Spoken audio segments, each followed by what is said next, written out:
Tonight, we're going to explore something that sounds straightforward but reveals one of the most profound mysteries about our place in the cosmos. Proxima Centauri b, the neighbour that watches us. You've probably heard about this exoplanet before. It's been called Earth's nearest neighbour, just over 4 light-years away. Scientists discovered it in 2016, orbiting in the habitable zone of our closest star. But here's what most people don't realise. When you truly understand what this world represents, when you grasp the implications of having a potentially habitable planet practically next door in cosmic terms, it changes everything about how we see our own existence. This isn't just another distant exoplanet.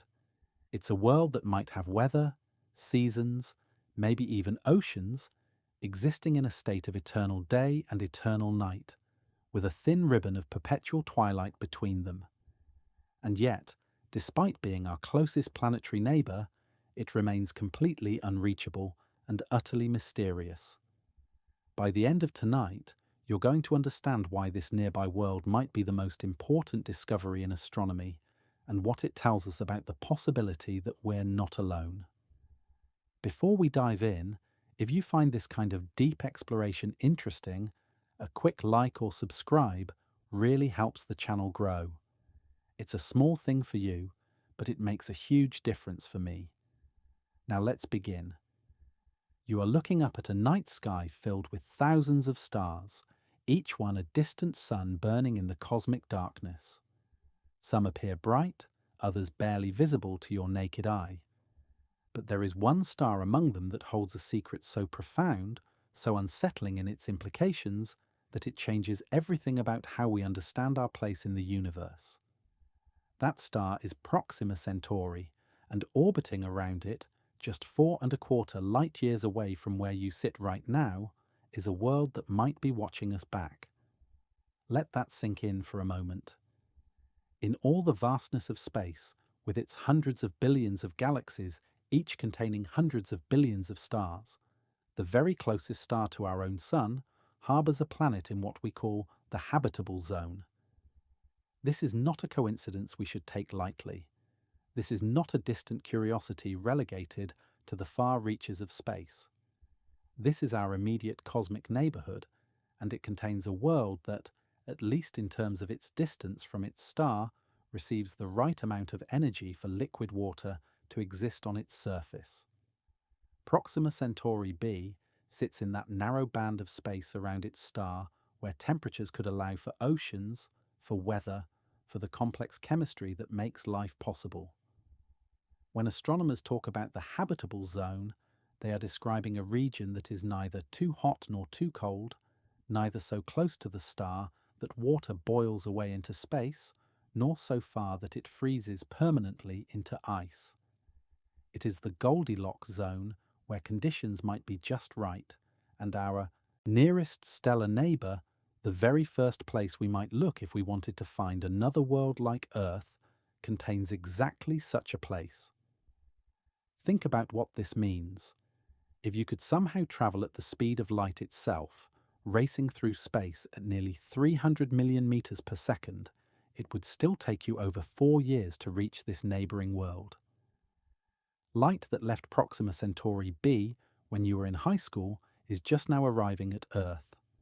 The radio signals we transmit today will not reach that distant shore until the late 2020s. And yet, in the context of our galaxy, in the scale of cosmic distances, this world is practically next door. It is so close that we can study it with our telescopes, measure its mass, track its orbit, and begin to understand what kind of place it might be. But here is where the story becomes both fascinating and deeply humbling. Despite being our nearest planetary neighbour, despite being close enough that we can detect its gravitational influence on its parent star, Proxima Centauri b remains almost completely mysterious to us. We know it exists. We know approximately how much it weighs compared to Earth. We know how long its year lasts and roughly how much energy it receives from its star. But we do not know if it has an atmosphere. We do not know if it has oceans. We do not know if its surface is covered in rock, ice, or vast bodies of liquid water. We do not know if anything lives there. This is the profound tension at the heart of modern astronomy. We have become extraordinarily good at finding worlds around other stars, detecting them through the subtle gravitational tugs they exert or the tiny dips in starlight they create when they pass in front of their suns. We have catalogued thousands of these exoplanets, built statistical models of how common they are, and developed sophisticated theories about how they form and evolve. But for all our technological prowess, for all our mathematical precision, we remain fundamentally limited by distance. Even our closest neighbour exists in a realm where direct observation is impossible, where every piece of information must be inferred from indirect measurements, where every conclusion comes wrapped in uncertainty. Imagine living on a remote island and seeing smoke rising from another island on the horizon. You know something is happening there, something involving fire, but you cannot see the details. You cannot tell if it is a campfire or a forest fire, whether it signals rescue or danger, whether anyone else lives on that distant shore. This is our situation with Proxima Centauri b. We can see the smoke, so to speak, but the fire itself remains hidden. The metaphor of the neighbour that watches us is both poetic and scientifically meaningful. If there were astronomers on Proxima Centauri b, if there were intelligent beings with telescopes looking back toward our solar system, our sun would appear to them as a bright yellow star in their night sky. They would be able to study our star just as we study theirs. With sufficiently advanced instruments, they might even be able to detect Earth, to measure its orbital period, to infer that it sits in the habitable zone around our sun. They would face the same tantalizing mystery that we face looking toward them, the question of whether a potentially habitable world actually harbours life. This cosmic perspective, this idea of mutual observation across the light years, adds a strange intimacy to our relationship with this distant world. Proxima Centauri b is not just an abstract scientific discovery or a point of light in our telescopes. It is a place, a world with its own weather patterns and geological history, its own day and night cycles, its own unique relationship with the star that warms it. It is a world that, for all we know, might be looking back at us even now, its hypothetical inhabitants as curious about Earth as we are about their home. In the coming chapters, we will explore what we have learned about this remarkable world, what conditions might exist on its surface, and what challenges any potential life there might face. But first, we must grapple with the simple, unsettling fact of its existence. In a universe so vast that most worlds are separated by impossible distances, we find ourselves with a potentially habitable neighbour practically next door. The question is no longer whether other worlds like Earth exist. The question is whether the one closest to us, the one that watches us from across the cosmic dark, is home to anyone at all. You might wonder how we can claim to know anything meaningful about a world so distant that light takes over 4 years to travel between us. How do we measure the mass of a planet we cannot see, track the orbit of a world that appears as nothing more than a mathematical whisper in our data? The answer lies in one of the most elegant detective stories in all of science, a tale of stellar motion so subtle that it requires our most sensitive instruments to detect, yet so revealing that it opens entire worlds to our understanding. The story begins with starlight itself, with the ancient photons that have travelled across the void between Proxima Centauri and Earth.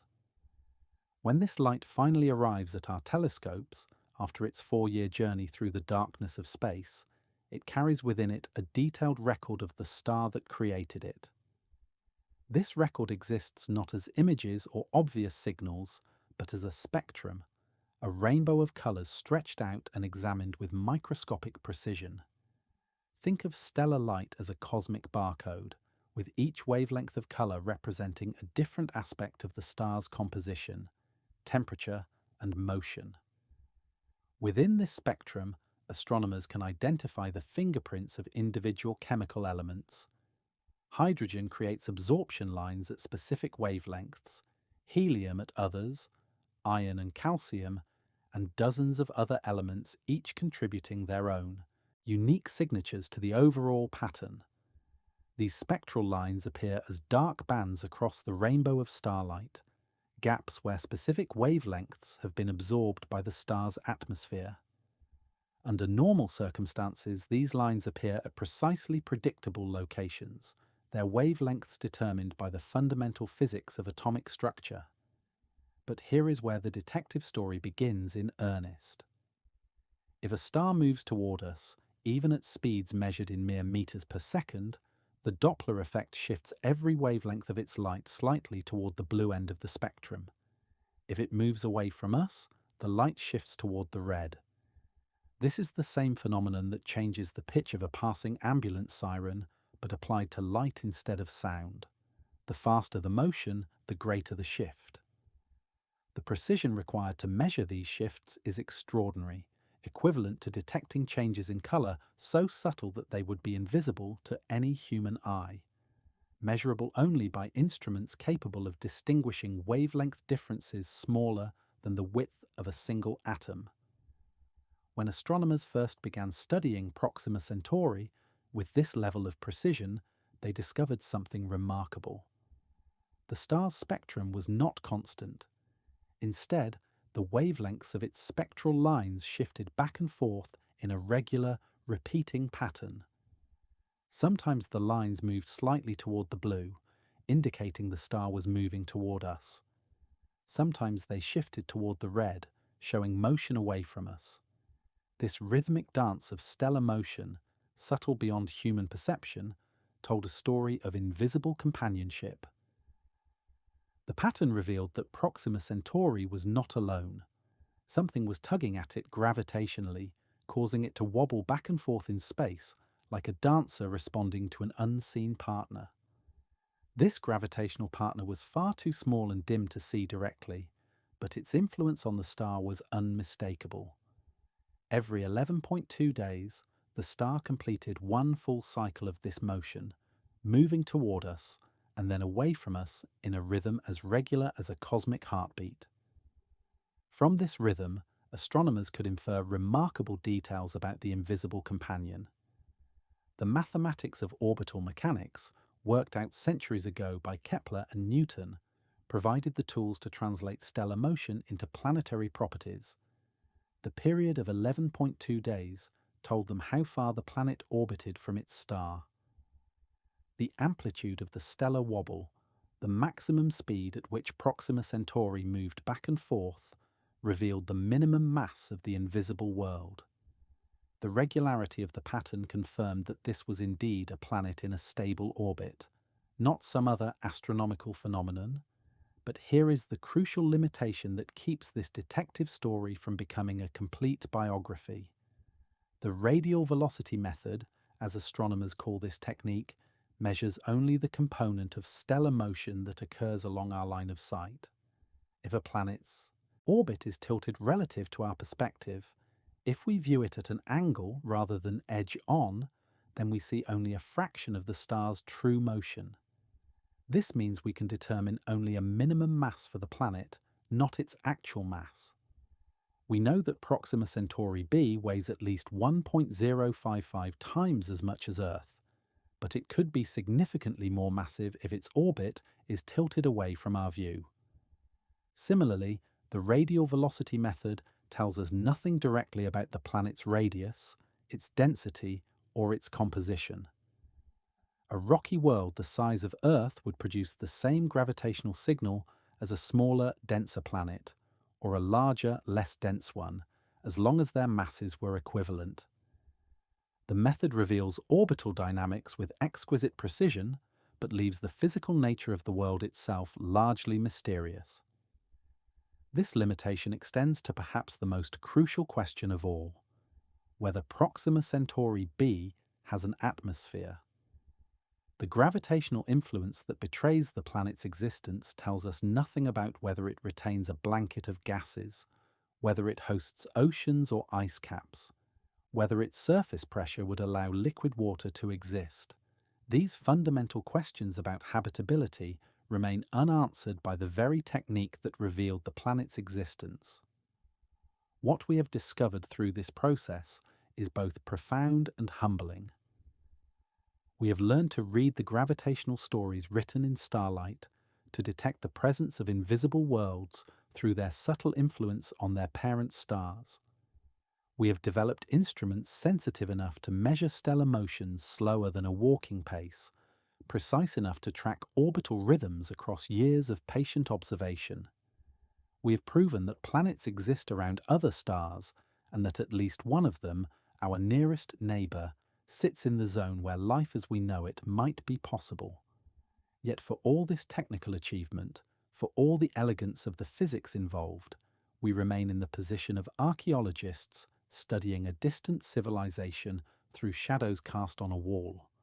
We can infer presence, estimate size, track movement, but the true nature of these worlds remains hidden behind the vast distances that separate us.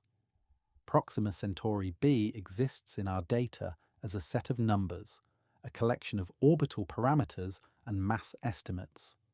Whether it exists as a living world, with weather and seasons, and the possibility of biology, remains one of the great open questions of our time. The discovery of Proxima Centauri b was not a sudden moment of revelation, not a single night when astronomers pointed their telescopes skyward and immediately recognized the presence of a new world. Instead, it was the culmination of years of patient observation, careful analysis, and the gradual accumulation of evidence that refused to be explained away. It was a signal that emerged slowly from the noise of measurement uncertainty, growing stronger and more convincing with each additional night of data collection until it became impossible to ignore. The story begins in earnest in the early 2010s, when a team of astronomers began what would become known as the Pale Red Dot campaign, a dedicated effort to search for planets around Proxima Centauri using the radial velocity method. The name itself was a deliberate echo of Carl Sagan's famous description of Earth as a pale blue dot, suggesting that any world they might find around our nearest stellar neighbour would appear equally small and insignificant when viewed from cosmic distances, yet equally precious in its implications for life in the universe. Night after night, the team collected spectra of Proxima Centauri using some of the world's most sensitive instruments. The European Southern Observatory's La Silla facility in Chile became their primary observation post, its 3.6-metre telescope equipped with the high-accuracy radial velocity planet searcher, an instrument designed specifically for the delicate work of measuring stellar motion with unprecedented precision. Each spectrum took hours to collect, each measurement requiring the kind of stability and calibration that pushes astronomical instrumentation to its absolute limits. The challenge they faced was immense. Proxima Centauri is what astronomers call an M-dwarf star, a red star much smaller and cooler than our Sun. This type of star presents particular difficulties for radial velocity measurements. M-dwarfs are magnetically active, prone to flares and spots that can create their own spectral signatures, potentially masking or mimicking the subtle signs of planetary companions. The stellar activity creates a kind of noise in the data, random variations in the star's spectrum that can easily overwhelm the regular, periodic signal that would indicate the presence of a planet. For months, the team collected data that seemed frustratingly ambiguous. There were hints of a signal, tantalizing suggestions of a periodic variation in the star's radial velocity, but nothing clear enough to constitute a definitive detection. The period appeared to be somewhere around 11 days, but the signal strength varied from night to night, sometimes seeming strong and convincing, other times disappearing entirely into the measurement uncertainty. This is the reality of cutting-edge astronomy, where discoveries emerge not as dramatic revelations, but as statistical patterns that gradually rise above the threshold of significance. The breakthrough came when the team realized they needed to account more carefully for the star's own activity. M-dwarfs like Proxima Centauri rotate slowly, typically taking weeks or months to complete a full rotation. As dark spots and bright regions on the stellar surface move in and out of view, they create variations in the star's spectrum that can mimic the signature of an orbiting planet. By carefully modelling these activity cycles and subtracting their effects from their measurements, the astronomers began to see a clearer picture emerge from their data. What they found was a signal with a period of 11.2 days, remarkably stable and persistent across months of observation. The amplitude of this signal indicated that something with a minimum mass of approximately 1.055 Earth masses was orbiting Proxima Centauri at a distance of roughly 0.05 astronomical units. This placed the hypothetical planet extremely close to its star, much closer than Mercury orbits our Sun, yet still within what appeared to be the habitable zone due to Proxima Centauri's much lower luminosity. The announcement came in August of 2016, published in the journal Nature, with the understated title that characterized most astronomical discoveries. But the implications were anything but understated. Here was a potentially Earth-sized planet orbiting in the habitable zone of the very nearest star to our own Sun.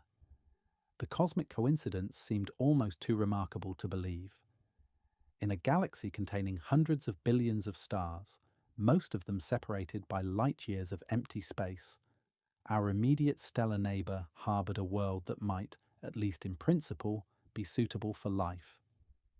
The scientific community responded with a mixture of excitement and healthy skepticism. The detection was based on radial velocity measurements alone, which meant the planet did not transit its star from our perspective. This ruled out many of the follow-up studies that have become routine for exoplanet characterization. There would be no opportunities to study the planet's atmosphere by analyzing starlight filtered through it during a transit. There would be no precise measurements of the planet's radius or density. The world that had captured headlines around the globe remained stubbornly invisible to direct observation. In the years following the initial announcement, additional observations have refined our understanding of Proxima Centauri b without fundamentally changing the basic picture. The planet's minimum mass has been updated to approximately 1.055 Earth masses, a value that makes it one of the most Earth-like exoplanets known in terms of size. Its orbital period has been confirmed at 11.186 days, with a precision that reflects thousands of additional measurements. The orbit appears to be roughly circular, though some eccentricity cannot be ruled out. Yet for all these refinements, the fundamental questions about the planet's nature remain unanswered. We still do not know if it has an atmosphere, if liquid water exists on its surface, or if the intense stellar activity of its parent star has stripped away any gases it might once have possessed. We know where it orbits and approximately how much it weighs, but we do not know what it looks like, what it is made of, or whether it could harbour life. This uncertainty transforms Proxima Centauri b from a mere astronomical object into something far more profound, a mirror for our own cosmic loneliness and our deepest questions about life in the universe.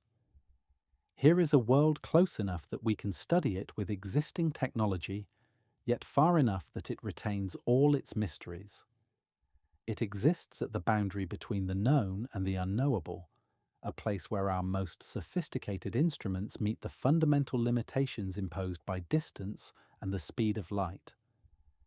In this sense, Proxima Centauri b represents not just our nearest planetary neighbour, but our nearest encounter with the vast unknown that surrounds us on all sides.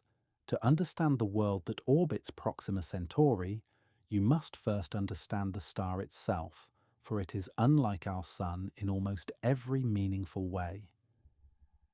Proxima Centauri belongs to a class of stars known as M dwarfs, red stars that represent the most common type of star in our galaxy, yet remain largely invisible to our naked eyes due to their intrinsic dimness. These are the quiet majority of the stellar population, the small, cool, long-lived suns that will continue burning long after our own Sun has exhausted its nuclear fuel and faded into darkness. When you look at Proxima Centauri through a telescope, you see a star that glows with a deep red light, cooler and smaller than the yellow sun that warms our Earth. Its surface temperature hovers around 3050 degrees Kelvin, roughly half the temperature of our Sun's photosphere. This cooler temperature gives Proxima Centauri its characteristic red colour and means that it radiates most of its energy in the near-infrared portion of the electromagnetic spectrum, wavelengths longer than what our eyes can perceive as visible light. The star itself is remarkably small by stellar standards. If you could somehow place Proxima Centauri next to our Sun, it would appear as a dim reddish companion, roughly 1/7 the Sun's diameter and containing only about 12% of its mass. This compact size gives Proxima Centauri a density significantly higher than our Sun, packing that 12% of solar mass into a volume roughly 1/300th as large. The star's small size and low mass mean that nuclear fusion proceeds at a much more leisurely pace in its core, allowing it to burn hydrogen into helium so slowly that its main sequence lifetime stretches across trillions of years, far longer than the current age of the universe. But despite its small stature and cool temperature, Proxima Centauri possesses what astronomers diplomatically describe as an active magnetic personality. This is a star prone to dramatic outbursts, sudden flares that can temporarily increase its brightness by factors of 10 or more, flooding the surrounding space with high-energy radiation and charged particles. These flares occur because M-dwarf stars like Proxima Centauri maintain powerful magnetic fields generated by the complex interplay between their rotation and internal structure. The magnetic field lines that thread through the star's atmosphere can become twisted and tangled, storing enormous amounts of energy that eventually release explosively. The magnetic activity of Proxima Centauri presents a fundamental challenge for any planets that might orbit within its sphere of influence. When our Sun produces a solar flare, Earth is protected by its magnetic field and its comfortable distance of 93 million miles. But a planet orbiting close enough to Proxima Centauri to receive temperate amounts of energy would find itself in a very different situation, bombarded regularly by high-energy particles and electromagnetic radiation from stellar flares that dwarf anything our own planet experiences. This stellar activity also complicates our efforts to study any planets that might orbit Proxima Centauri. The same magnetic fields that generate dramatic flares also create dark spots on the star's surface, regions of concentrated magnetic field that appear cooler and dimmer than their surroundings. As these spots move across the visible face of the star due to its rotation, they create variations in the star's spectrum that can easily be mistaken for the gravitational influence of an orbiting planet. Distinguishing between stellar activity and planetary signals requires careful analysis and long-term monitoring, the kind of patient detective work that characterized the discovery of Proxima Centauri b. The low luminosity of Proxima Centauri, a consequence of its small size and cool temperature, fundamentally reshapes what we mean by a habitable zone around this star. Where Earth orbits at a comfortable distance that allows liquid water to exist on its surface, a planet around Proxima Centauri must orbit much closer to receive the same amount of energy. The habitable zone around this red dwarf star extends from roughly 0.04 to 0.1 astronomical units from the star's center, a region that would be well inside the orbit of Mercury if transplanted to our solar system. This proximity has profound consequences for any world that might exist in Proxima Centauri's habitable zone. The close orbital distance means that such a planet would complete its year in a matter of days rather than months, racing around its star in tight, fast orbits that blur the traditional distinction between day and night. The strong gravitational field at such close range would likely force the planet into tidal synchronization, with one hemisphere permanently facing the star in eternal day while the other remains locked in perpetual night. The stellar environment around Proxima Centauri also differs dramatically from the conditions that Earth enjoys in its orbit around the Sun. Our Sun produces a relatively steady output of energy, with variations of less than 1% over the course of its 11-year solar cycle. Proxima Centauri, by contrast, can increase its energy output by factors of 10 during major flares, subjecting any nearby planets to sudden, intense doses of radiation that could strip away atmospheric gases or alter the chemistry of their surfaces. The spectrum of energy that Proxima Centauri produces also differs significantly from our Sun's output. Much of the star's energy emerges as near-infrared radiation, wavelengths that penetrate atmospheres differently than visible light and that would require any hypothetical photosynthetic life to adapt to a very different energy source. The red light of Proxima Centauri contains less energy per photon than the yellow light of our Sun, potentially requiring larger light-collecting surfaces or more complex biochemical pathways to support the same level of biological activity. Yet for all its apparent hostility, Proxima Centauri offers one crucial advantage that more Sun-like stars cannot match: longevity. While our Sun will eventually exhaust its nuclear fuel and expand into a red giant, likely sterilizing Earth in the process, Proxima Centauri will continue shining at roughly its current luminosity for trillions of years. Any life that manages to establish itself in this stellar environment would have virtually unlimited time to evolve, to develop defenses against stellar flares, to spread from world to world within the system.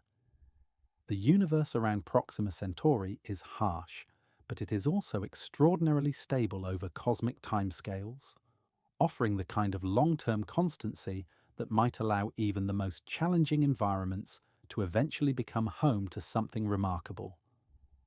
Imagine for a moment that you lived on a world where a complete year, with all its seasons and cycles, lasted only 11 days, where the time it takes you to read a moderately long book would encompass an entire orbital journey around your star. This is the reality for Proxima Centauri b, a world locked in such a tight embrace with its red dwarf sun that it completes its cosmic dance in just 11.2 Earth days, racing through space at speeds that dwarf anything we experience in our own solar system. To truly appreciate the intimacy of this orbital relationship, consider the distances involved. Proxima Centauri b orbits its star at an average distance of approximately 0.05 astronomical units, a measurement that places it roughly 20 times closer to Proxima Centauri than Earth is to our Sun.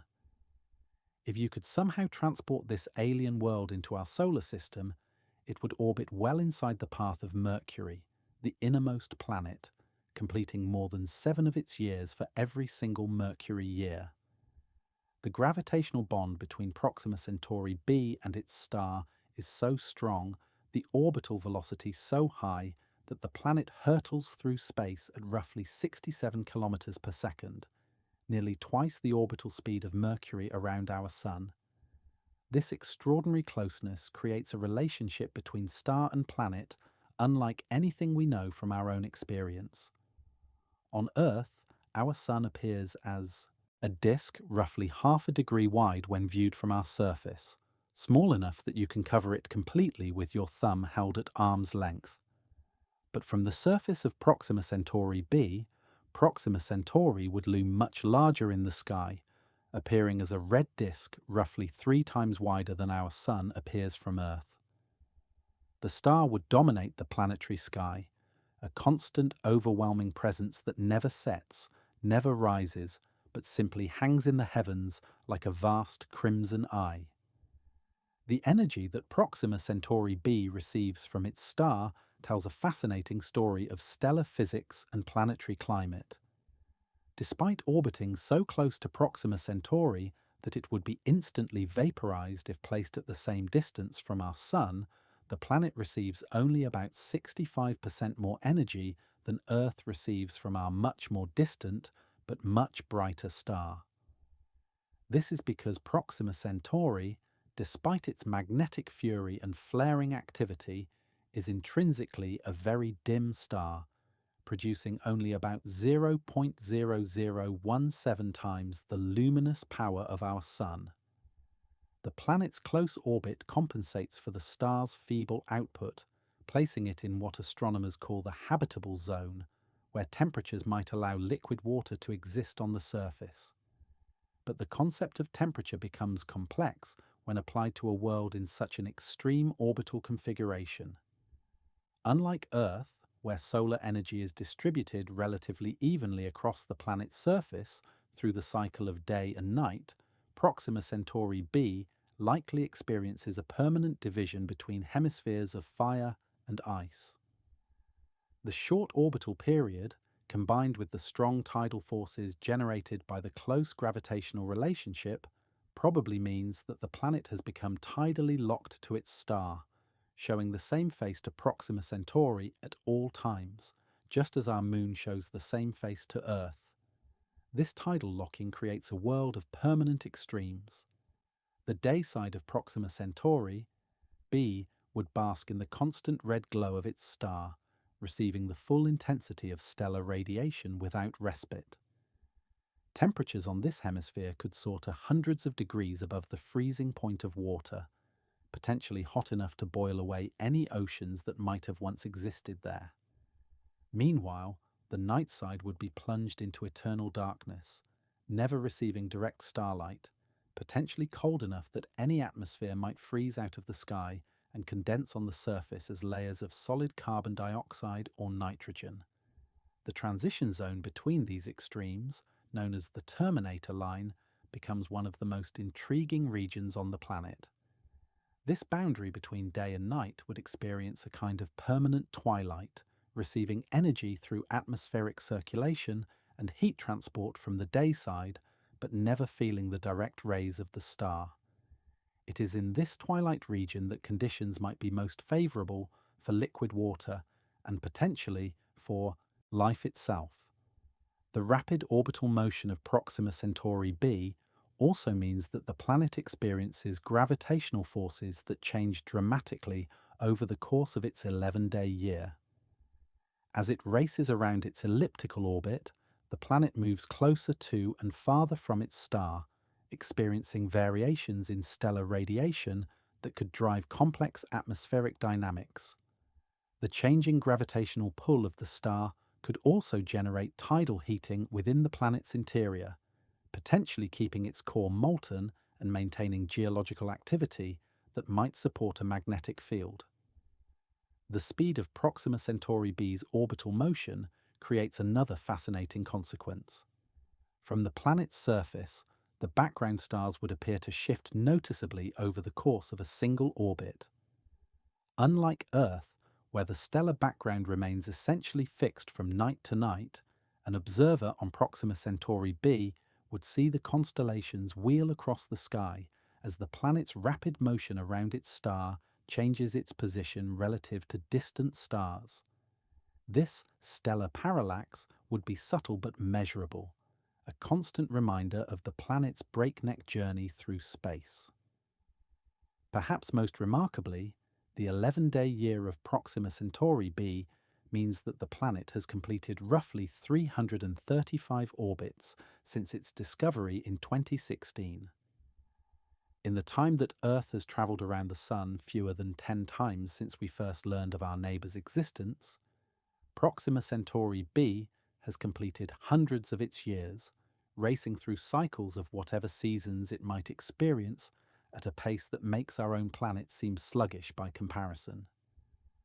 This rapid orbital period also has implications for the planet's long-term stability. Computer simulations suggest that planets in such close orbits around dwarf stars, can maintain stable configurations for billions of years, neither spiraling into their star nor being ejected into the cold darkness of interstellar space. The system appears to have settled into a gravitational equilibrium that could persist for timescales far longer than the age of our solar system, offering the kind of stability that might allow complex processes, whether geological or biological, to develop over cosmic time. As we contemplate this alien world with its 11-day year, we begin to understand how profoundly different planetary systems can be from our own, yet still maintain the possibility of harbouring environments suitable for life. Proxima Centauri b challenges our Earth-centric notions of what constitutes a habitable world, suggesting that nature might find ways to create oases of liquid water and temperate conditions in configurations we would never have imagined. There is a profound loneliness in the idea of a world that shows only one face to its star, forever hiding half of its surface in shadow while the other half basks in eternal light. This is the likely fate of Proxima Centauri b, locked in what astronomers call tidal synchronization, a gravitational embrace so tight that the planet's rotation has slowed to match its orbital period exactly. Just as our Moon presents the same hemisphere to Earth throughout its monthly journey, Proxima Centauri b probably presents the same hemisphere to its red dwarf Sun throughout its 11-day year, creating a world divided between the extremes of endless day and endless night. Tidal locking is not a violent or sudden process, but rather a gentle settling into gravitational harmony that occurs over millions of years. When a planet first forms in a close orbit around its star, it likely spins freely, experiencing normal cycles of day and night as different parts of its surface rotate into and out of starlight. But the star's gravity acts unevenly on the planet, pulling more strongly on the side that faces it and creating a slight bulge in the planet's shape.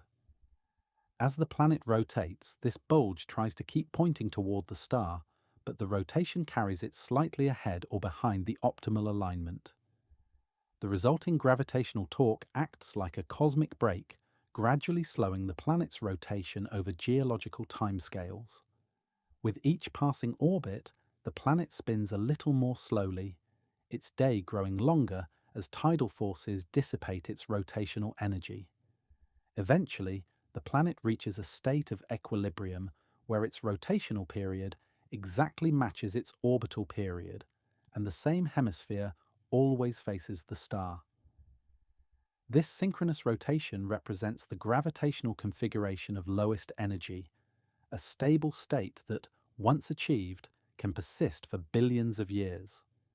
For Proxima Centauri b, orbiting so close to its star and experiencing such strong tidal forces, this synchronization likely occurred relatively early in the planet's history. Current estimates suggest that most planets orbiting within the habitable zones of M-dwarf stars should become tidally locked within 10 million to 100 million years, a brief interval compared to the multi-billion-year lifespans of these systems. This means that if Proxima Centauri b formed with normal day-night cycles, it has probably been locked in its current configuration for most of its existence, creating a world where the concepts of sunrise and sunset have no meaning. But the story of tidal locking is not quite as simple as this synchronous picture might suggest. Depending on the precise shape of the planet's orbit and the distribution of mass within its interior, Proxima Centauri b might not be locked in perfect one-to-one synchronization. Instead, it could be trapped in what astronomers call a 3-to-2 resonance, similar to the configuration that Mercury maintains with our Sun. In this arrangement, the planet would complete exactly 3 rotations for every 2 orbits, creating a more complex pattern of day and night that would still be unlike anything experienced on Earth. In a 3-to-2 resonance, different parts of Proxima, Centauri B's surface would experience varying amounts of stellar illumination over the course of multiple orbital periods. Some regions would see the star rise and set in long, slow cycles, while others would experience periods of continuous daylight, followed by periods of continuous darkness. This configuration would create a world of complex climate zones with temperatures and atmospheric dynamics that vary not just with location, but also with the planet's position in its orbital dance around Proxima Centauri. The gravitational forces that create tidal locking also have profound effects on the planet's internal structure. As Proxima Centauri b moves through its orbit, the changing distance to its star creates variations in the tidal force, causing the planet to flex slightly, like a rubber ball being squeezed and released. This tidal flexing generates heat within the planet's interior, a process known as tidal heating that could keep the core molten and drive geological activity long after radioactive decay alone would have allowed the planet to cool and solidify. Tidal heating has important implications for the planet's potential habitability. A molten core can generate a magnetic field through the circulation of electrically conducting materials, and this magnetic field could provide crucial protection against the charged particle radiation that Proxima Centauri produces during its frequent flares. The geological activity driven by tidal heating could also maintain volcanic outgassing that replenishes the planet's atmosphere, potentially compensating for atmospheric loss caused by stellar radiation and stellar wind. The tidal forces acting on Proxima Centauri b also influence the shape of the planet itself.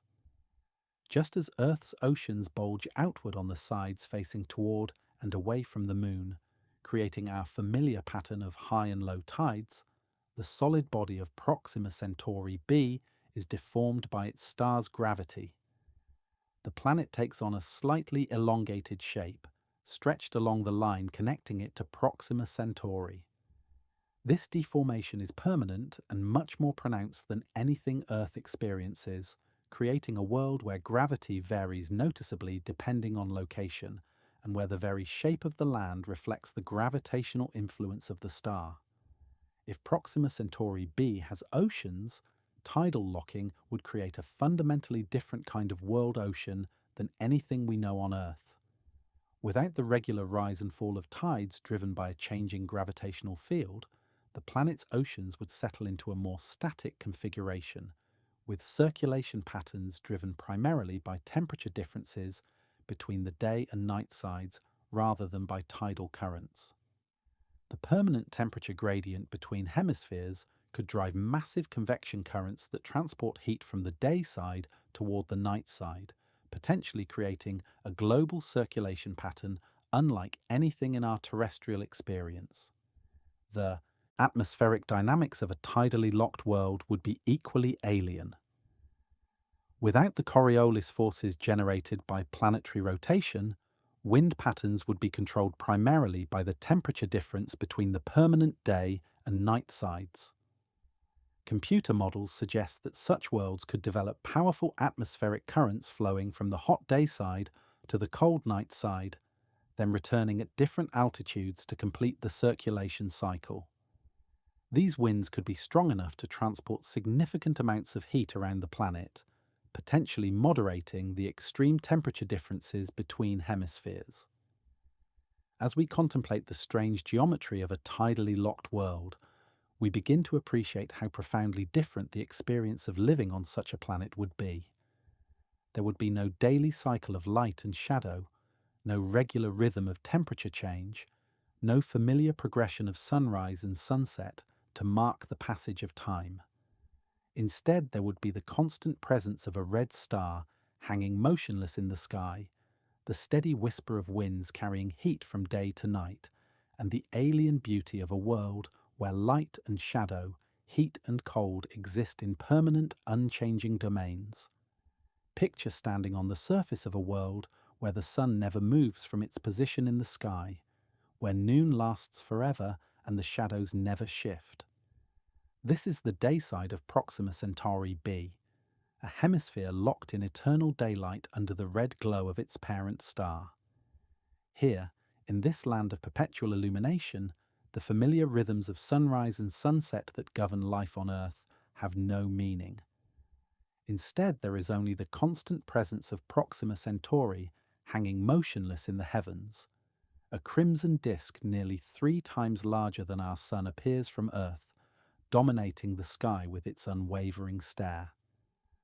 The point on the planet's surface where Proxima Centauri appears directly overhead is known as the substellar point, and it represents one of the most extreme environments imaginable. Here, the star's radiation arrives with full intensity, concentrated and unrelenting. Computer models suggest that temperatures at this location could reach several hundred degrees above the freezing point of water, potentially hot enough to turn any surface liquids into steam. The ground itself might glow with radiated heat, creating a furnace-like environment where the very rocks could reach temperatures that would be lethal to any form of life as we know it. Yet even on this scorched hemisphere, the story is not simply one of unbearable heat. The behavior of Proxima Centauri b's atmosphere, if it has one, could dramatically alter the surface conditions through processes that have no analogue on Earth. Atmospheric circulation driven by the extreme temperature gradient between day and night could create permanent cloud decks that reflect much of the incoming stellar radiation back into space before it reaches the surface. These clouds would not be the temporary shifting formations we know from Earth's skies, but rather stable, long-lasting structures that could persist for geological ages. The formation of such cloud systems would depend on the presence of water vapor in the atmosphere, water that could have survived the intense stellar radiation through a complex interplay of atmospheric dynamics and planetary geology. If Proxima Centauri b retains substantial amounts of water, the extreme heating on the day side could drive massive evaporation, creating a thick, humid atmosphere that rises high into the sky before condensing into vast cloud formations. These clouds could create their own weather systems, with precipitation patterns unlike anything we observe on Earth, perhaps involving constant, gentle rains that help moderate the surface temperature through evaporative cooling.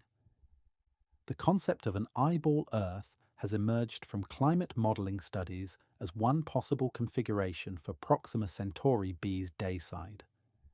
In this scenario, the planet's surface would be largely frozen except for a roughly circular region centered on the substellar point, where temperatures remain warm enough for liquid water to exist.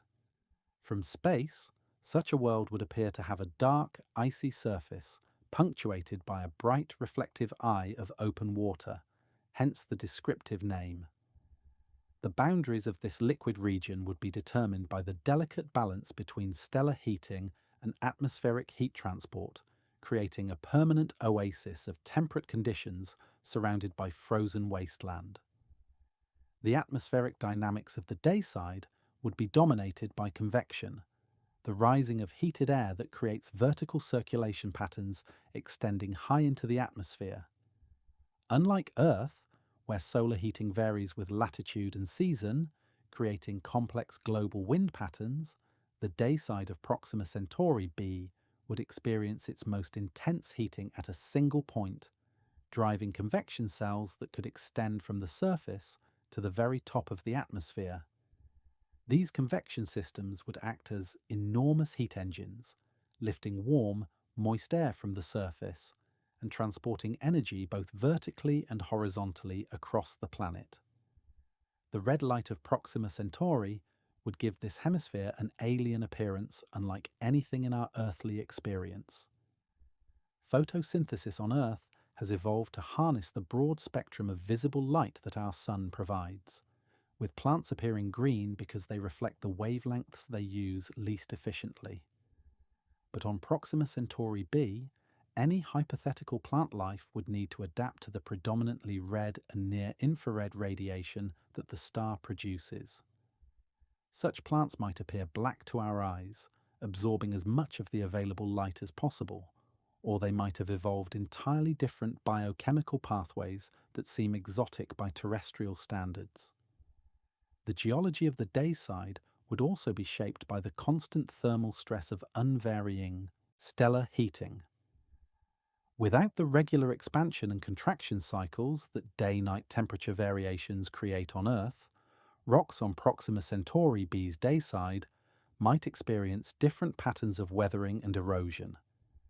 The extreme temperatures near the substellar point could drive chemical reactions between the atmosphere and surface rocks, potentially creating mineral formations that would be impossible under Earth-like conditions. If Proxima Centauri b has active volcanism, the day side could be the location of spectacular geological processes. The combination of tidal heating from the planet's elliptical orbit and the thermal energy absorbed from constant stellar radiation could drive volcanic activity that creates permanent lava flows and constantly reshapes the landscape.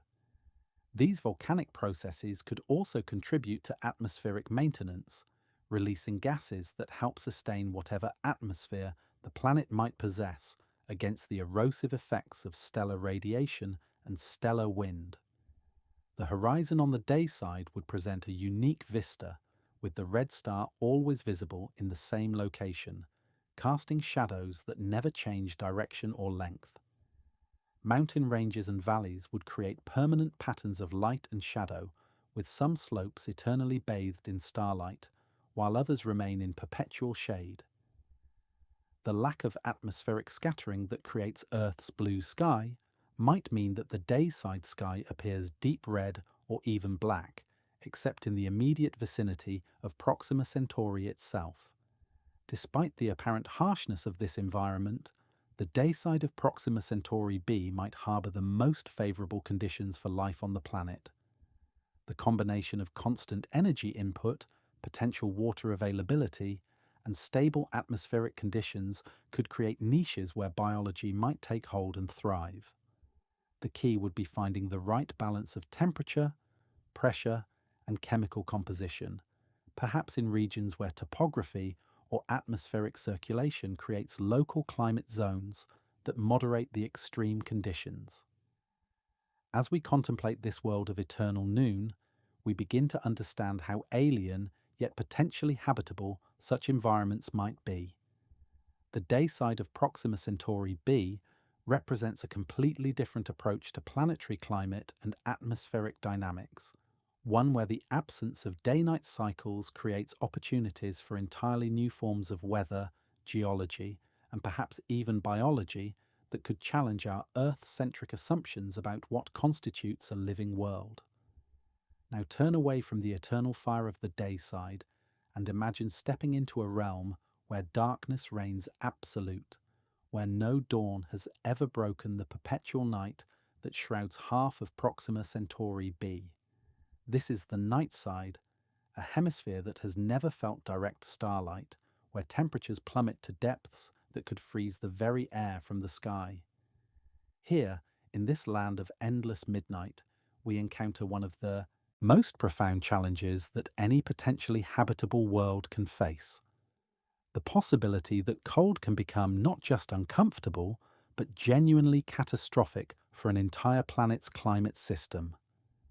The night side represents the other extreme of tidal locking, the inevitable consequence of a world that shows only one face to its star. While the day side bakes under constant stellar radiation, the night side radiates its heat away into the cold vacuum of space, with no source of energy to replace what is lost. In the absence of atmospheric circulation to transport heat from the day side, temperatures on the night side could drop to hundreds of degrees below the freezing point of water, approaching the bone-chilling cold of deep space itself. But the night side is not simply a frozen wasteland. It is the stage for one of the most critical dramas in planetary science, the battle between atmospheric dynamics and atmospheric collapse. If Proxima Centauri b has an atmosphere, that atmosphere exists in a delicate equilibrium between the heating it receives on the day side and the cooling it experiences on the night side. When atmospheric gases become too cold, they can condense out of the gas phase entirely, falling to the surface as frost, snow, or even solid deposits that remove those gases from circulation permanently. This process, known as atmospheric collapse, begins insidiously. As gases cool on the night side, their molecules move more slowly and begin to stick together, first forming droplets in the atmosphere, then precipitating to the surface as liquids or solids. Water vapor condenses into ice, carbon dioxide becomes dry ice, and even nitrogen, one of the most persistent atmospheric gases, can freeze solid at sufficiently low temperatures. Each molecule that freezes out of the atmosphere represents a loss of pressure, a reduction in the blanket of gases that helps transport heat around the planet and maintain surface conditions suitable for liquid water. The mathematics of atmospheric collapse follow a ruthless logic. As pressure drops due to the loss of atmospheric gases, the remaining atmosphere becomes less efficient at transporting heat from the day side to the night side. This reduction in heat transport allows the night side to become even colder, which accelerates the rate at which additional gases condense and freeze. The process can become self-reinforcing, a runaway cooling that strips away the planet's atmosphere layer by layer until nothing remains but a thin whisper of gas clinging to a frozen, airless world. Yet atmospheric collapse is not inevitable, even for a tidally locked planet in such an extreme configuration. The key lies in the efficiency of atmospheric circulation and the planet's ability to transport heat from day to night. If the atmosphere can move energy quickly enough from the heated day side to the cooling night side, it can maintain temperatures high enough to prevent widespread condensation. This requires specific atmospheric conditions: sufficient pressure to drive strong circulation currents, the right chemical composition to optimize heat transport, and atmospheric dynamics that can overcome the tendency for gases to settle into stagnant layers. The night side could also receive energy through mechanisms other than direct stellar heating. Atmospheric circulation from the day side could carry warm air masses across the terminator, the boundary between day and night, bringing heat into the realm of perpetual darkness. If Proxima Centauri b has active geology driven by tidal heating, volcanic activity could provide localized sources of warmth that help maintain pockets of temperate conditions even in the depths of the night side. Geothermal energy could create oases of liquid water in a landscape otherwise dominated by ice and solid atmospheric gases. The surface of the night side would present a landscape unlike anything in human experience. In regions where atmospheric gases have condensed, the ground could be covered with layers of frozen carbon dioxide, water ice, and solidified nitrogen, creating a multi-layered permafrost that preserves a record of the planet's atmospheric history. These frozen deposits might undergo their own forms of weather, with sublimation and recondensation creating seasonal-like cycles as orbital variations slightly change the energy balance between day and night sides. If liquid water exists on the night side, it would likely be confined to specific geological settings where geothermal heating or favourable topography creates local climate zones. Underground aquifers, heated by radioactive decay or tidal flexing, could maintain liquid water reservoirs beneath a surface layer of ice, similar to the subsurface oceans that exist on some of Jupiter's moons. These hidden water bodies could represent some of the most potentially habitable environments on the entire planet, protected from the temperature extremes of both the scorching day side and the frozen surface of the night side. The atmospheric dynamics of the night side would be dominated by subsidence, the slow sinking of cold, dense air masses that have lost their thermal energy to space. This descending air could create high-pressure regions that push atmospheric gases toward the day side, establishing circulation patterns that help maintain the planet-wide atmospheric system. The boundary between these circulation cells could create weather phenomena unique to tidally locked worlds, with standing wave patterns and pressure gradients that remain fixed relative to the surface geography. The night-side sky would offer a view of the cosmos unobscured by atmospheric scattering or light pollution. Stars would appear as brilliant points of light against the absolute darkness, and the galaxy itself might be visible as a faint band stretching across the sky. Any hypothetical observers on the night side would have an astronomer's paradise, with perfect viewing conditions for studying the universe beyond their frozen world. The chemical processes occurring on the night side would be fundamentally different from those on Earth, or even on the planet's day side. The extreme cold could preserve complex organic molecules that would be unstable at higher temperatures, potentially creating a repository of prebiotic chemistry frozen in time. Conversely, the freeze-thaw cycles that occur near the terminator could drive chemical reactions that produce new compounds, contributing to a planetary-scale laboratory where chemistry operates under conditions we can barely imagine. As we contemplate this realm of endless night, we begin to appreciate the profound challenges and unexpected opportunities that exist on tidally locked worlds. The night side of Proxima Centauri b is not simply the opposite of the day side. It is a complex environment where atmospheric physics, geology, and chemistry interact in ways that could either doom a planet to frozen sterility or create surprising niches where life might find a way to persist. The question is whether the planet's atmosphere can win its battle against the cold, or whether the night side will claim victory and freeze the very air from the sky. Between the eternal fire of the day side and the endless ice of the night side lies perhaps the most intriguing region on Proxima Centauri, B, a ring of perpetual twilight that circles the planet like a vast belt of permanent evening. This is the terminator zone, where day meets night in a boundary that never moves, never shifts, but remains fixed in space as the planet maintains its tidally locked embrace with Proxima Centauri.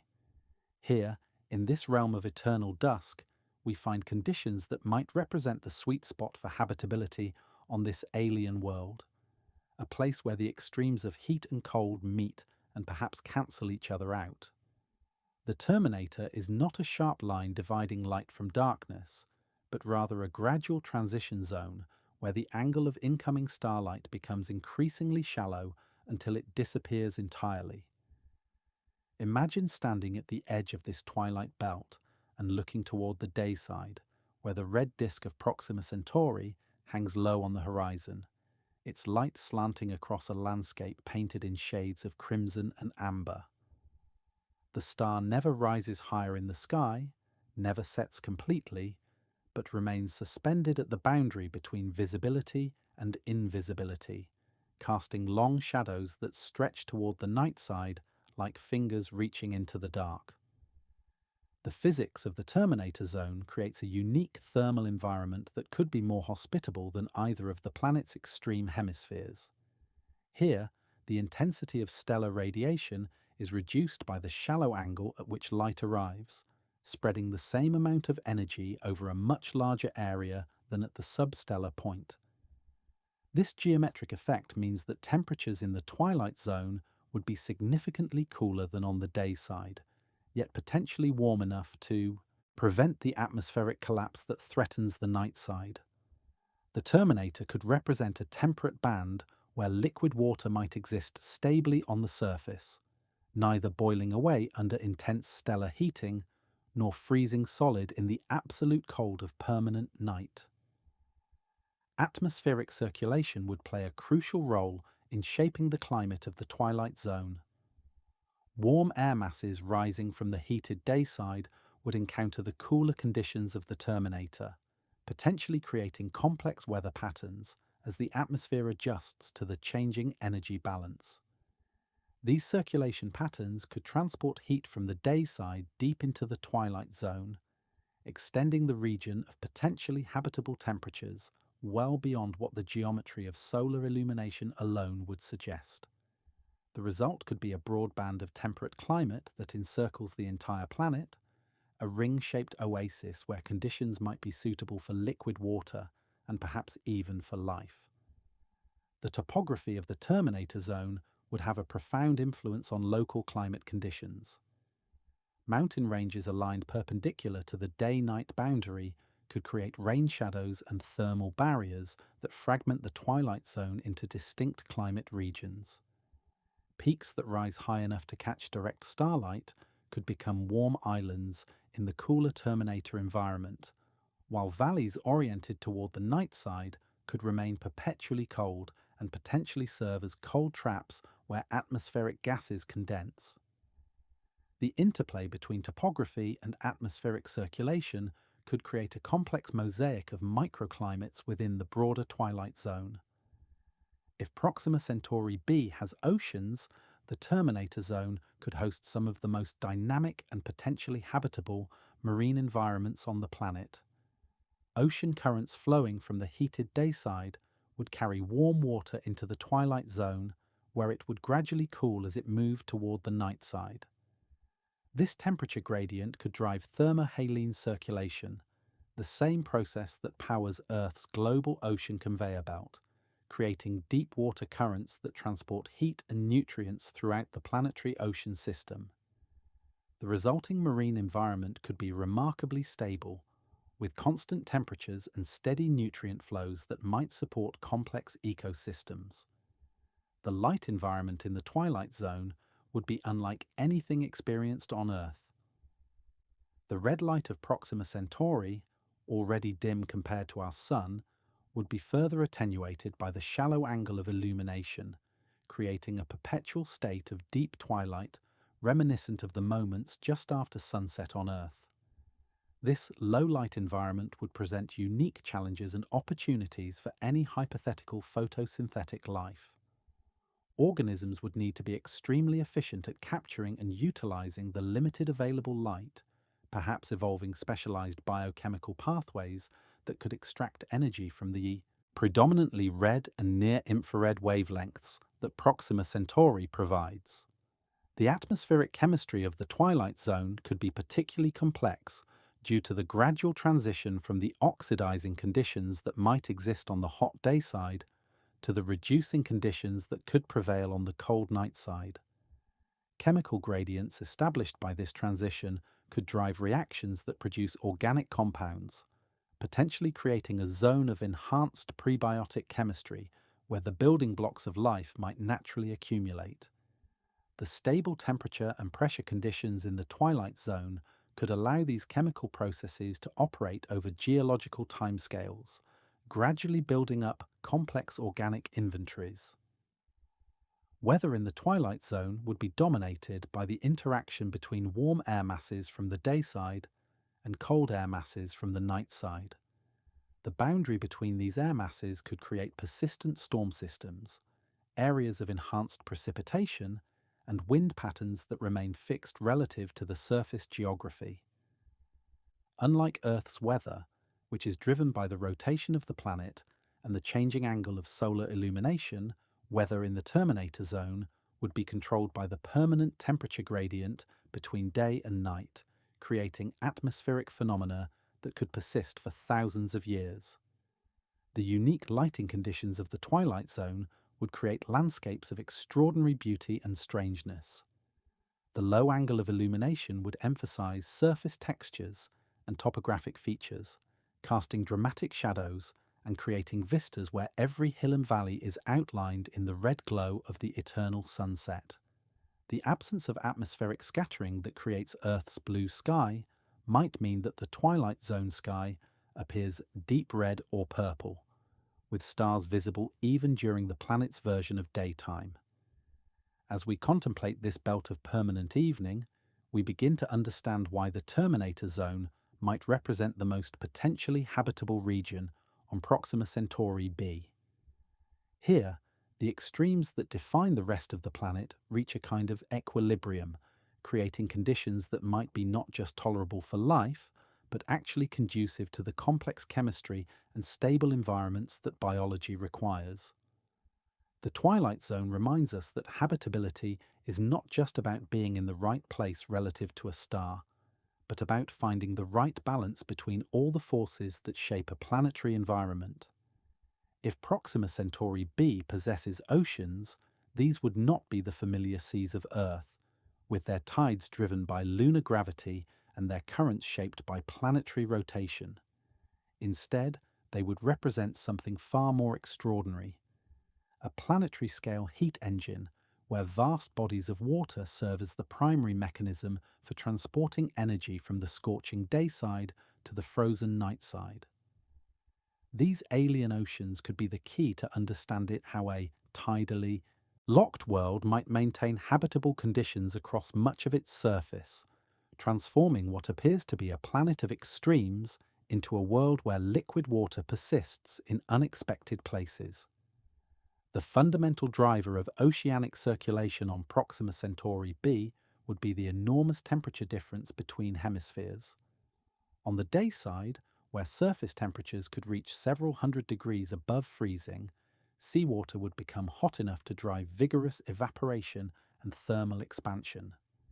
This heated water would be less dense than cooler water, causing it to rise and flow toward regions of lower temperature and pressure.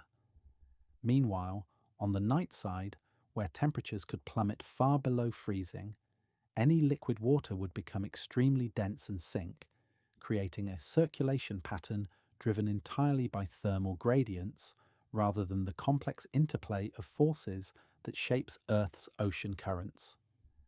This temperature-driven circulation would create what oceanographers call thermohaline circulation, but on a scale and intensity unlike anything found in terrestrial seas.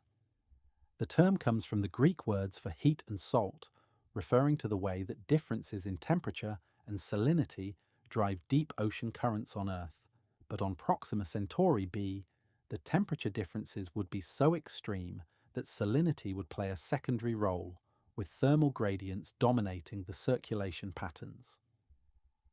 The result would be a global conveyor belt of moving water that could transport enormous amounts of heat from the day side to the night side, moderating the temperature extremes and potentially creating habitable conditions in regions that would otherwise be uninhabitably hot or cold.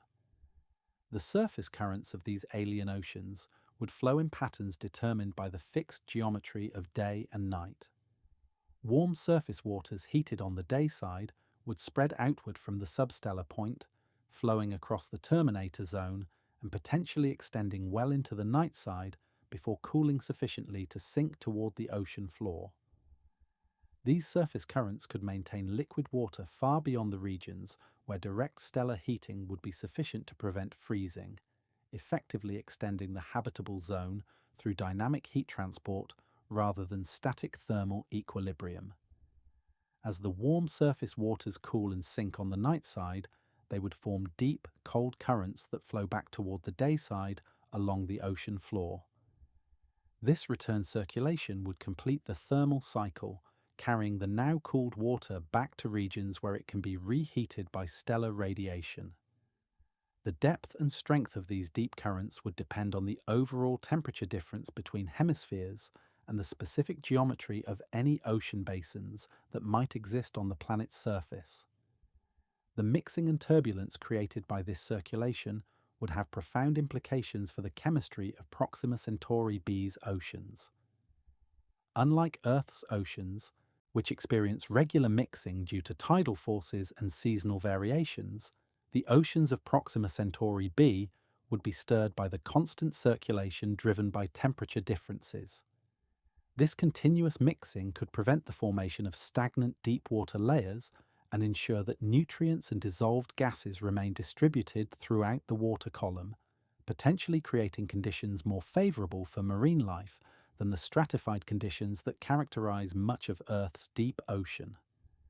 The interaction between these dynamic oceans and the planet's atmosphere would create feedback loops that could stabilize the global climate system.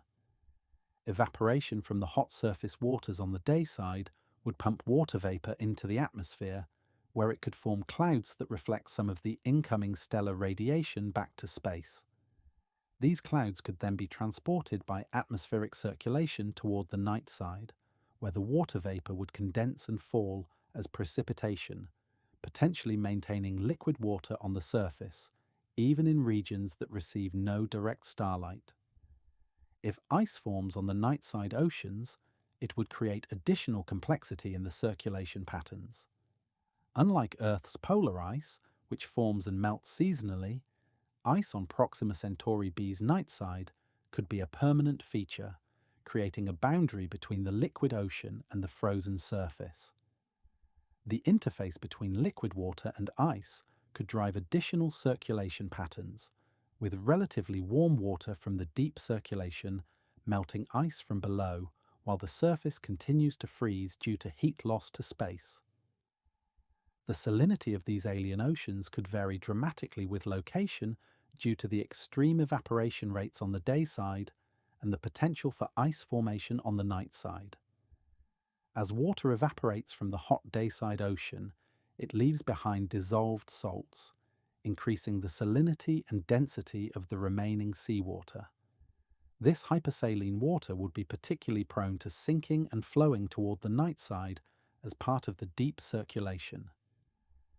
Meanwhile, any melting of freshwater ice on the night side would dilute the ocean's salinity in those regions, creating additional density gradients that could drive local circulation patterns.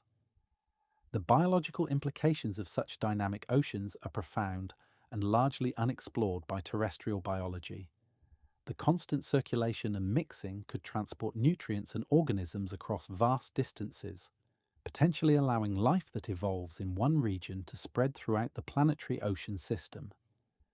The stable temperature gradients could create distinct ecological zones, from the hot, possibly hypersaline waters near the substellar point to the cold fresh waters near the night-side ice edge, each supporting different types of organisms adapted to local conditions.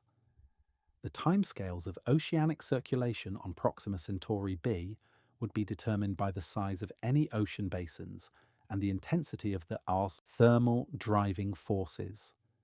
Computer models suggest that complete circulation cycles could occur over periods of hundreds to thousands of Earth years, meaning that water heated on the day side might take centuries to complete its journey to the night side and back.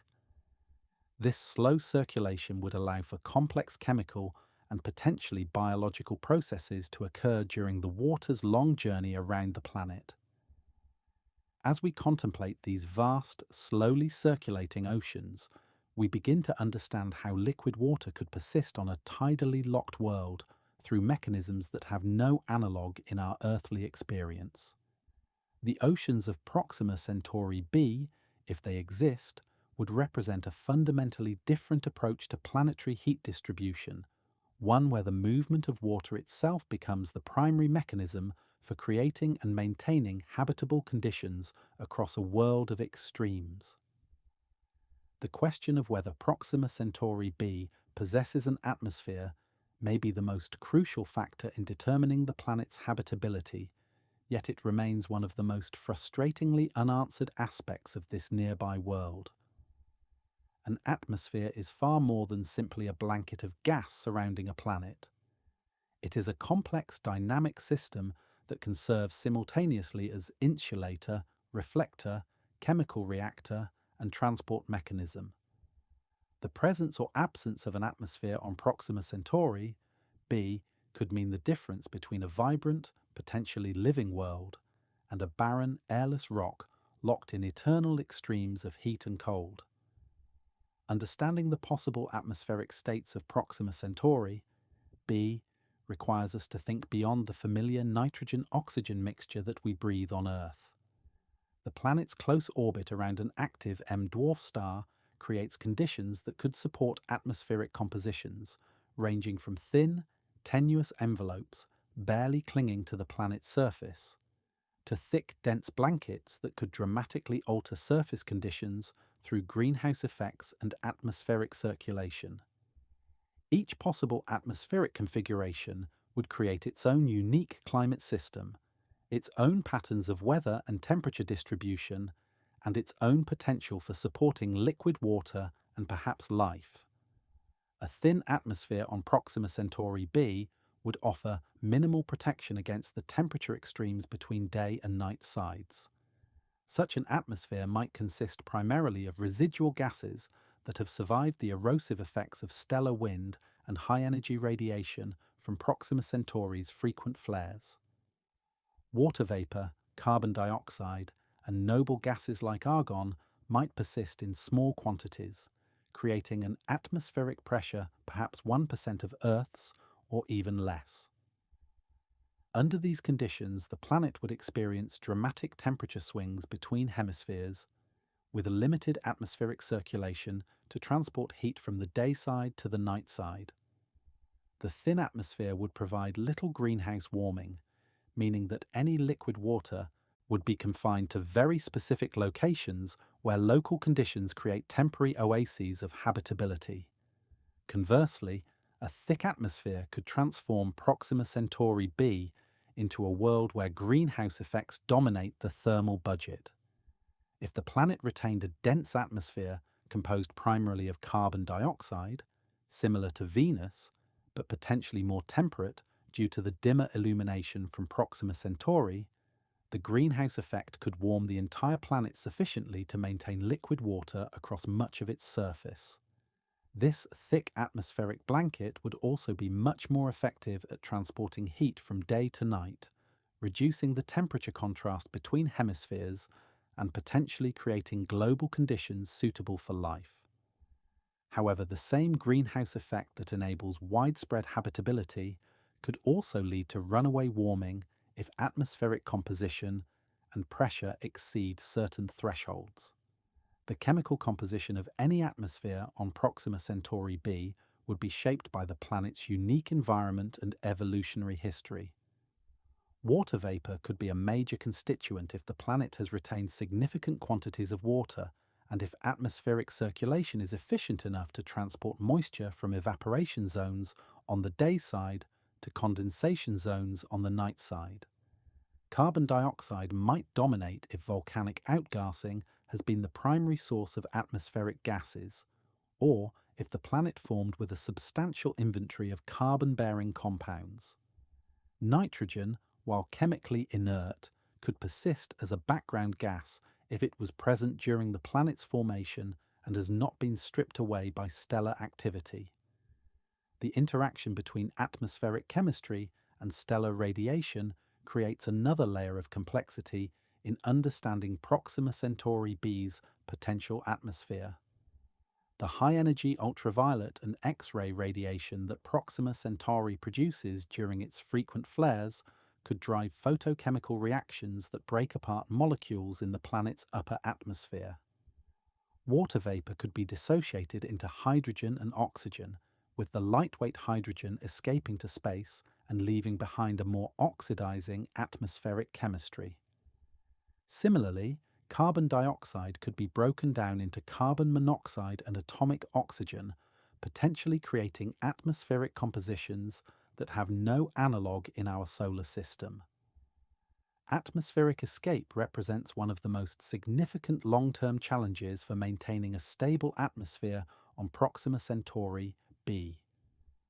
The combination of the planet's relatively low mass, its proximity to an active star, and the intense stellar wind and radiation environment could strip atmospheric gases away over geological timescales. Lighter gases like hydrogen and helium would be particularly vulnerable to escape, but even heavier gases could be lost if stellar activity is sufficiently intense.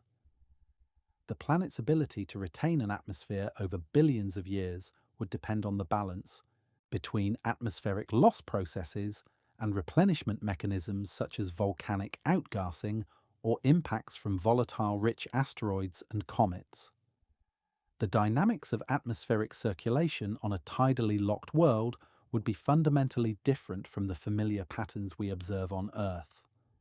Without the Coriolis forces generated by planetary rotation, atmospheric circulation on Proxima Centauri b would be driven primarily by the temperature gradient between the permanent day and night sides. This could create a simple two-cell circulation pattern with rising air on the hot day side and descending air on the cold night side, connected by high-altitude winds flowing from day to night and surface winds flowing in the opposite direction. However, the actual circulation pattern could be much more complex, influenced by topography, the distribution of land and water, and the specific atmospheric composition and pressure. Cloud formation and distribution would play a crucial role in determining the planet's energy balance and surface conditions. On the hot day side, intense solar heating could drive vigorous convection that lifts water vapor high into the atmosphere, where it condenses into clouds that reflect incoming stellar radiation back to space. These clouds could create a natural thermostat that prevents runaway heating by increasing the planet's reflectivity as temperatures rise. The clouds formed on the day side could then be transported by atmospheric circulation toward the night side, where they would precipitate as rain or snow, helping to distribute water across the planet's surface. The greenhouse effect on Proxima Centauri b would be complicated by the planet's unique radiation environment. The predominantly red and near-infrared light from Proxima Centauri interacts differently with atmospheric gases than the broad-spectrum radiation from a sun-like star. Water vapor and carbon dioxide, the two most important greenhouse gases, have different absorption characteristics in the near-infrared compared to the visible and ultraviolet portions of the spectrum. This means that the strength of the greenhouse effect on Proxima Centauri b could be quite different from what we would expect based on Earth-based models, potentially leading to surprising climate behaviors. As we contemplate these various atmospheric possibilities, we begin to appreciate the profound uncertainty that surrounds our understanding of Proxima Centauri b's potential habitability. The presence of any atmosphere at all remains unconfirmed, yet the nature of that atmosphere, if it exists, will determine whether this nearby world is a frozen, airless rock, a temperate oasis capable of supporting life, or something entirely different that challenges our preconceptions about planetary habitability. Until we can directly observe and characterize Proxima Centauri b's atmosphere, it remains a world of infinite possibility, shaped by our models and constrained only by the laws of physics and chemistry. While Proxima Centauri may appear dim and gentle compared to our Sun, producing only a fraction of the visible light that warms our Earth, it harbours a violent secret that could profoundly shape the fate of any planet in its vicinity. Hidden within the star's faint red glow lies an arsenal of high-energy radiation that bombards Proxima Centauri b with invisible forms of light capable of stripping away atmospheres, altering surface chemistry, and potentially sterilizing any world that dares to orbit too close. This is the paradox of M-dwarf habitability, the very proximity that allows a planet to receive enough energy for liquid water also exposes it to radiation that could make life impossible. The high-energy radiation from Proxima Centauri comes primarily in two deadly forms: X-rays and extreme ultraviolet light, wavelengths so energetic that they can break apart the molecular bonds that hold atmospheric gases together. Unlike the gentle visible light that our eyes can see, these forms of radiation carry enough energy to ionize atoms, stripping away electrons and creating a plasma of charged particles in the upper layers of any planetary atmosphere. This process, called photoionization, transforms the normally neutral gases of an atmosphere into an electrically charged soup that behaves very differently from the familiar air we breathe.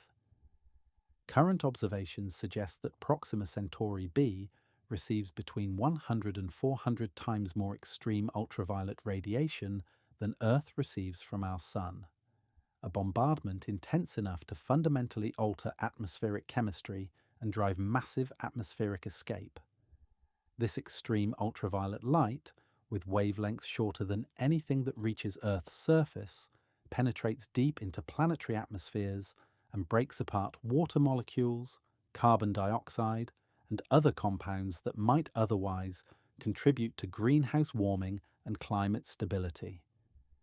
The result is an upper atmosphere that exists in a constant state of chemical warfare, where molecules are continuously destroyed and reformed under the relentless assault of stellar radiation.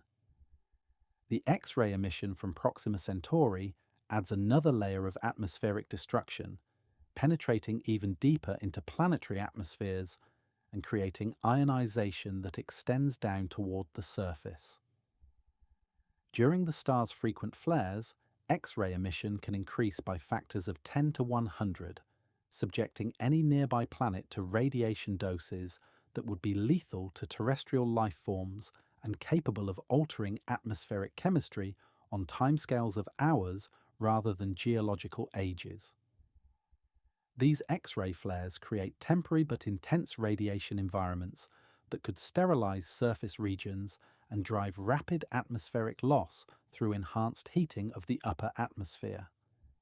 The process of atmospheric escape driven by high-energy radiation follows a relentless physical logic that has operated for billions of years.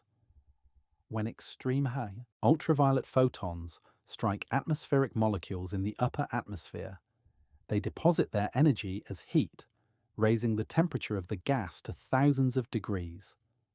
At these temperatures, atmospheric particles move fast enough to escape the planet's gravitational pull, streaming away into space in a process that astronomers call hydrodynamic escape. This is not the gentle molecule-by-molecule evaporation that occurs at the top of Earth's atmosphere, but rather a wholesale boiling away of atmospheric gases that can strip away entire atmospheres over geological time. Computer models of atmospheric escape from Proxima Centauri b paint a sobering picture of long-term atmospheric erosion.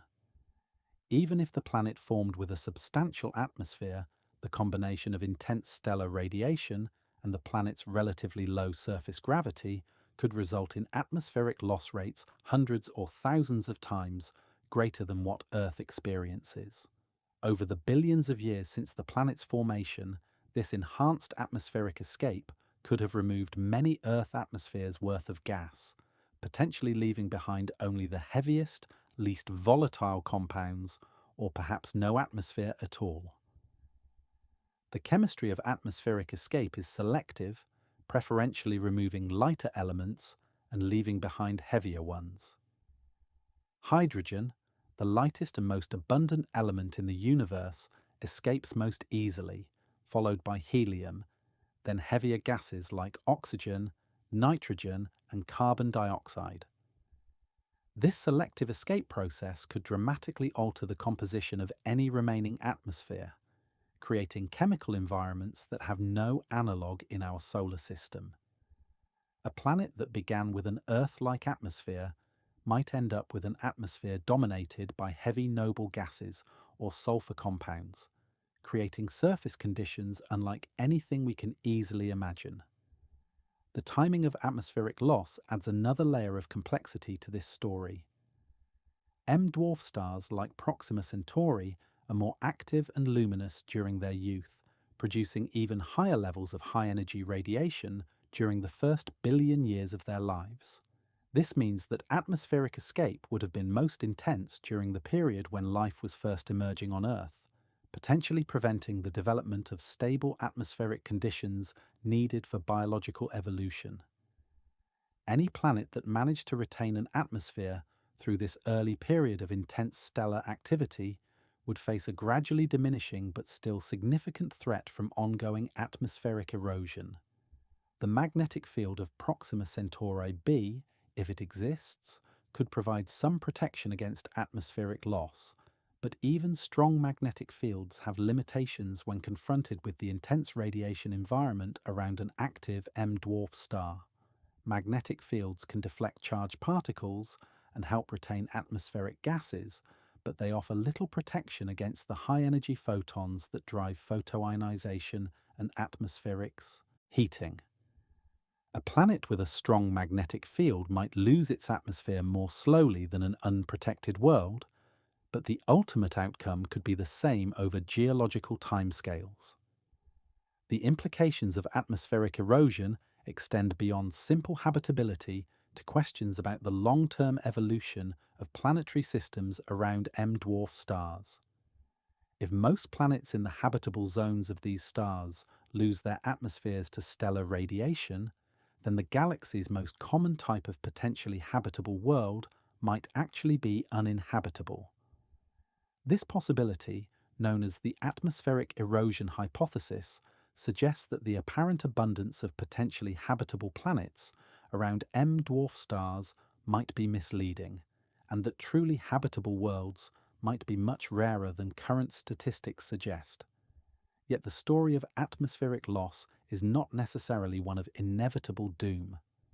Planets with sufficient mass, strong magnetic fields, or active geological processes that replenish atmospheric gases might be able to maintain stable atmospheres even in the harsh radiation environment around M-dwarf stars. The key is understanding the balance between atmospheric loss and atmospheric replenishment, a balance that depends on planetary mass, magnetic field strength, geological activity, and the specific history of stellar evolution and activity. As we contemplate the long, slow erosion of atmospheres under the harsh light of red dwarf stars, we begin to appreciate the delicate conditions required for long-term habitability. Proxima Centauri. B exists at the intersection of possibility and destruction, where the energy needed for life meets the forces capable of preventing it, creating one of the most profound uncertainties in our understanding of habitability beyond our solar system. Beyond the invisible assault of high-energy radiation lies another threat to Proxima Centauri b, one that arrives not as light, but as a relentless stream of charged particles racing through space at hundreds of kilometers per second.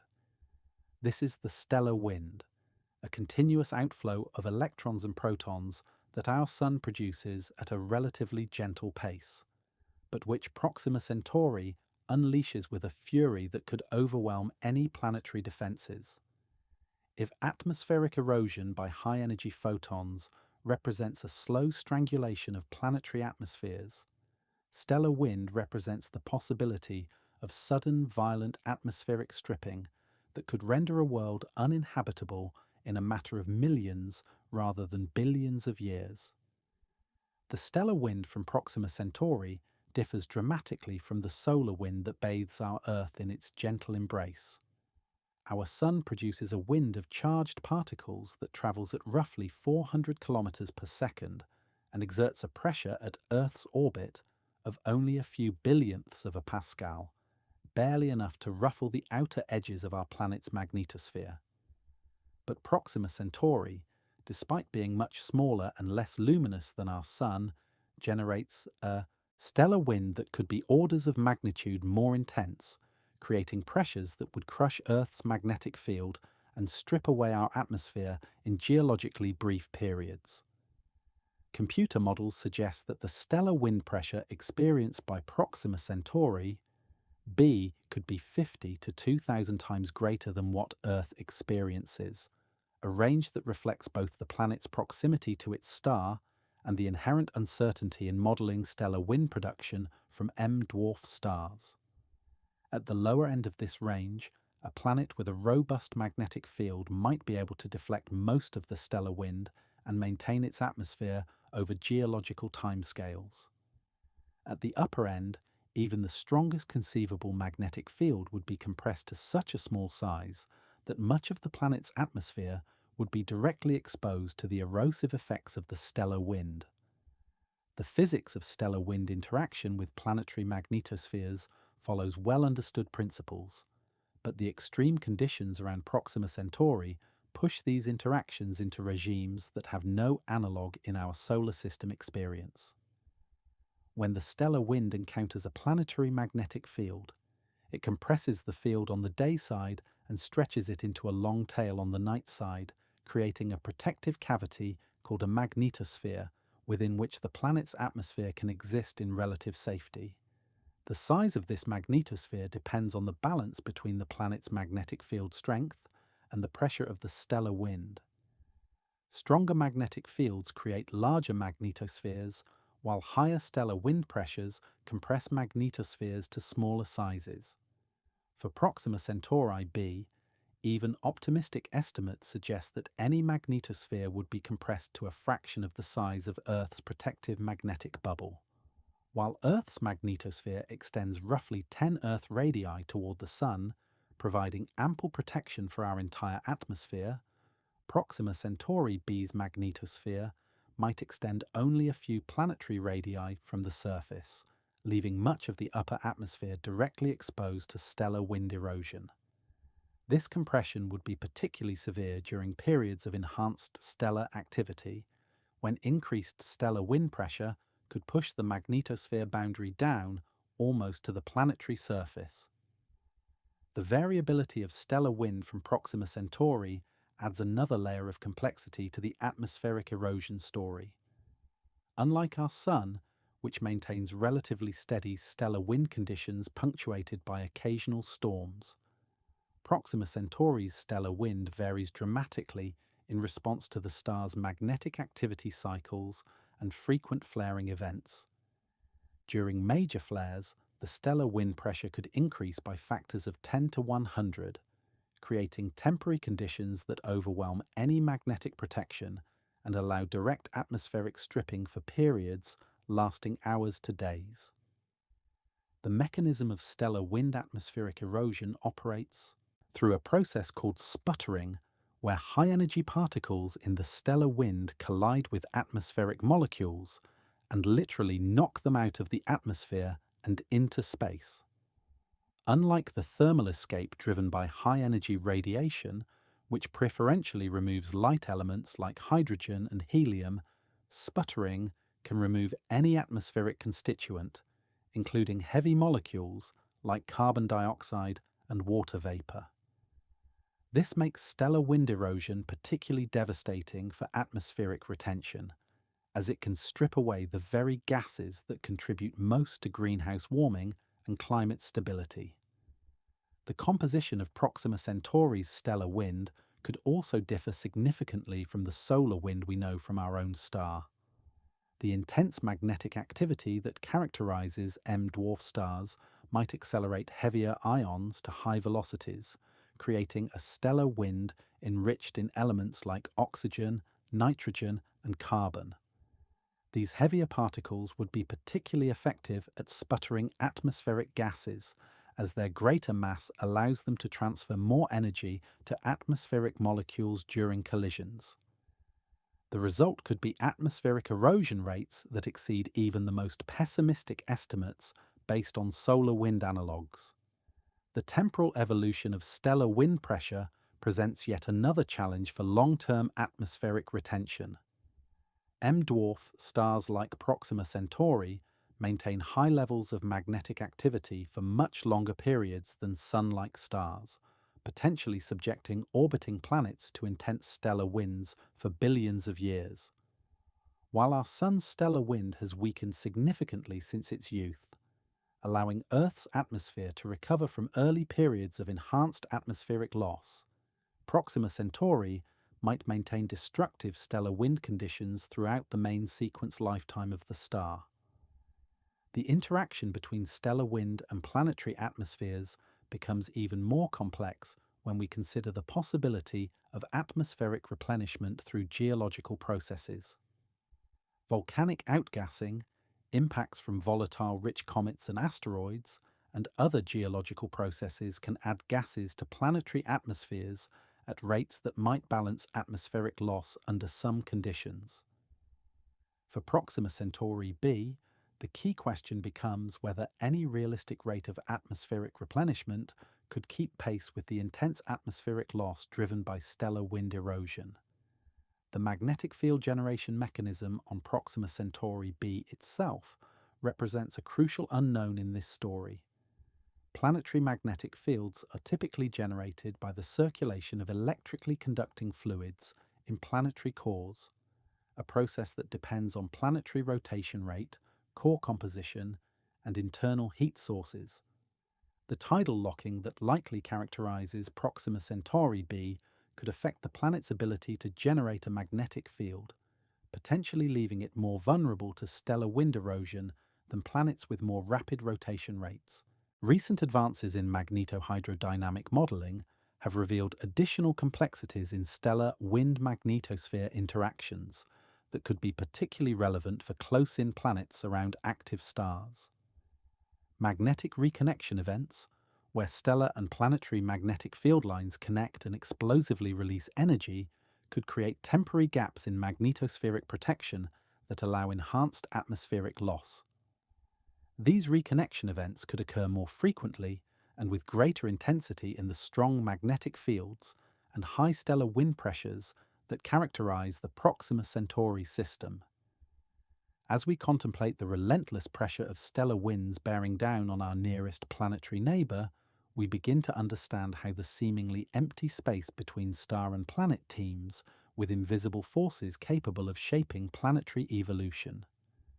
The stellar wind from Proxima Centauri represents not just a gentle breeze of cosmic particles, but a hurricane of charged matter that could determine whether this nearby world retains the atmospheric blanket necessary for life, or becomes another airless rock orbiting in the cosmic dark. On March 1, 2016, astronomers monitoring Proxima Centauri witnessed something extraordinary. The normally dim red star suddenly blazed with a brightness that increased by a factor of 68 in a matter of minutes, releasing more energy in a single burst than our Sun produces in several days. This was not an unusual event for Proxima Centauri, but rather a typical example of the violent stellar weather that characterizes M-dwarf stars. These flares, sudden explosions of magnetic energy that can temporarily transform a faint red star into a beacon visible to the naked eye, represent one of the most dramatic and potentially devastating aspects of the environment that Proxima Centauri b must endure. Stellar flares are born from the same magnetic processes that create the aurora in Earth's sky, but scaled up to energies that dwarf anything our planet experiences. The magnetic field lines that thread through Proxima Centauri's atmosphere become twisted and tangled by the star's rotation and convective motions, storing vast amounts of energy like a cosmic spring wound tighter and tighter until it finally snaps. When these magnetic field lines suddenly reconnect and release their stored energy, the result is an explosion that heats gas to temperatures of millions of degrees and accelerates particles to a significant fraction of the speed of light. The superflare observed in 2016 reached an energy of approximately 10 to the 33.5 ergs, equivalent to roughly 100 billion nuclear weapons detonating simultaneously. To put this in perspective, this single flare released more energy than human civilization has consumed in its entire history, all concentrated into a burst lasting less than an hour. The radiation from this event covered the entire electromagnetic spectrum, from radio waves to X-rays, with the most dangerous high-energy components capable of stripping away atmospheric gases and sterilizing planetary surfaces across the entire Proxima Centauri system. For Proxima Centauri b, orbiting at a distance of only 0.05 astronomical units from its temperamental star, such flares represent environmental catastrophes on a scale difficult to imagine. The planet receives the full intensity of these stellar explosions with virtually no warning, as the high-energy photons travel at the speed of light and arrive at the planet only minutes after the flare begins. During major flare events, the radiation flux at the planet's distance could increase by factors of 100 to 1,000, subjecting any atmosphere to conditions more extreme than anything experienced during the most violent solar storms in Earth's history. The immediate effects of a superflare on Proxima Centauri b would be both dramatic and potentially devastating.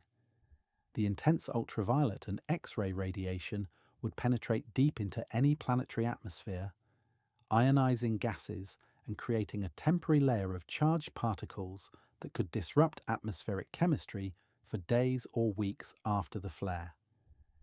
If the planet has a magnetic field, the sudden increase in stellar wind particles, accelerated by the flare, could compress the magnetosphere dramatically, potentially allowing direct exposure of the upper atmosphere to the stellar wind.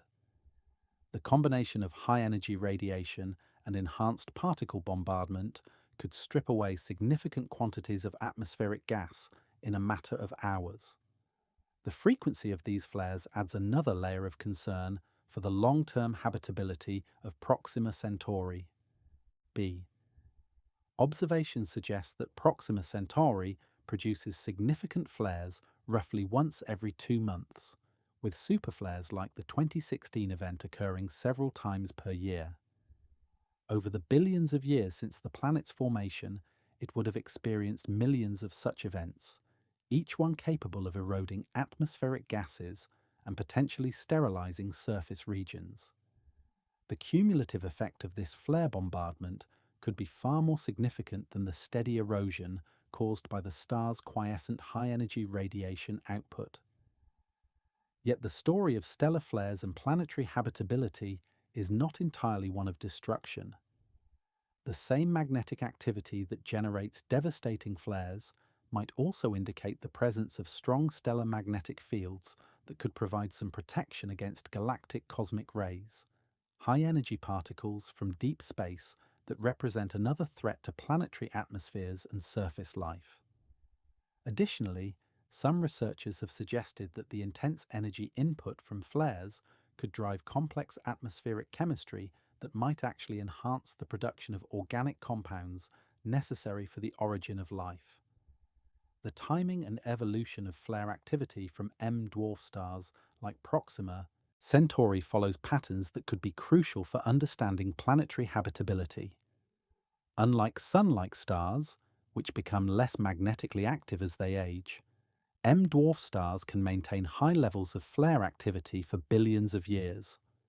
This means that Proxima Centauri b has likely been subjected to intense flare bombardment throughout its entire history, with little respite for atmospheric recovery or the gradual development of stable climate conditions. The spectrum of radiation produced during stellar flares differs significantly from the steady output that planets receive during quiescent periods. Flares are particularly rich in extreme ultraviolet and X-ray radiation, wavelengths that are most effective at ionizing atmospheric gases and driving atmospheric escape. The sudden increase in this high-energy radiation during flares could trigger episodes of enhanced atmospheric loss that occur much more rapidly than the gradual erosion that operates during quiet periods between flares. Computer models of flare impacts on planetary atmospheres suggest that the effects depend critically on the atmospheric composition, pressure, and the presence or absence of protective magnetic fields. Thin atmospheres might be completely ionized during major flare events, leading to rapid atmospheric escape, while thick atmospheres might absorb the flare energy in their upper layers, protecting surface conditions but still losing significant amounts of gas to space. The presence of water vapor in the atmosphere could be particularly problematic, as the high-energy radiation from flares could dissociate water molecules and allow the light hydrogen atoms to escape, gradually desiccating the planet over geological time. The surface effects of stellar flares on Proxima Centauri b could be equally dramatic, particularly if the planet lacks a substantial atmospheric shield. The intense ultraviolet radiation from major flares could create surface radiation doses lethal to most forms of terrestrial life, while the associated particle bombardment could alter surface chemistry and destroy complex organic molecules.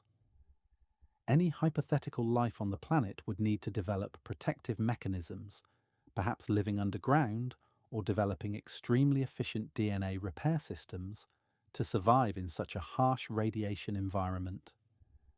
Recent observations have revealed that some stellar flares from Proxima Centauri are accompanied by coronal mass ejections, massive bubbles of magnetized plasma that travel through space at speeds of hundreds to thousands of kilometers per second.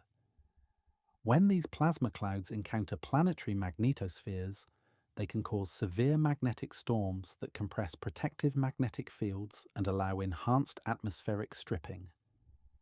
For a planet as close to its star as Proxima Centauri b, These coronal mass ejections would arrive within hours of being launched from the stellar surface, providing little time for any atmospheric or magnetic response to the incoming threat. As we contemplate these violent stellar outbursts and their potential effects on our nearest planetary neighbour, we begin to appreciate the dynamic, ever-changing nature of the space environment around active M-dwarf stars. The flares of Proxima Centauri represent not just brief moments of stellar violence, but ongoing processes that have shaped the evolution of any planets in the system for billions of years, determining whether worlds like Proxima Centauri, i.e., can maintain the stable, protected environments that life as we know it requires to survive and flourish. The story of water on Proxima Centauri, b, is ultimately a story of survival against impossible odds, a tale of whether liquid oceans could persist in the face of stellar violence that has raged for billions of years. Water is the most precious substance we know for the possibility of life, yet it is also one of the most vulnerable to the harsh radiation and stellar wind environment that characterizes the space around active M-dwarf stars.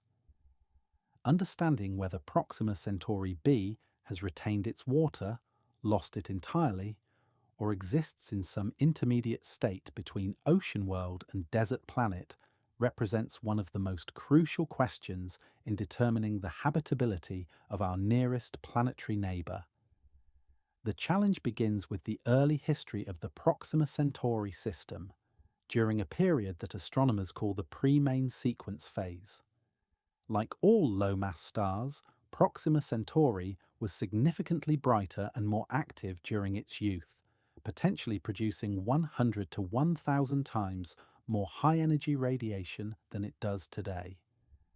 This early period of enhanced stellar luminosity, lasting perhaps 100 million to 1 billion years, would have subjected any nearby planets to radiation environments far more extreme than the already harsh conditions they experience today.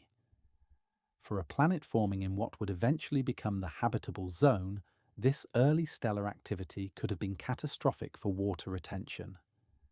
Computer models of early atmospheric evolution around M-dwarf stars paint a sobering picture of water loss during this crucial period.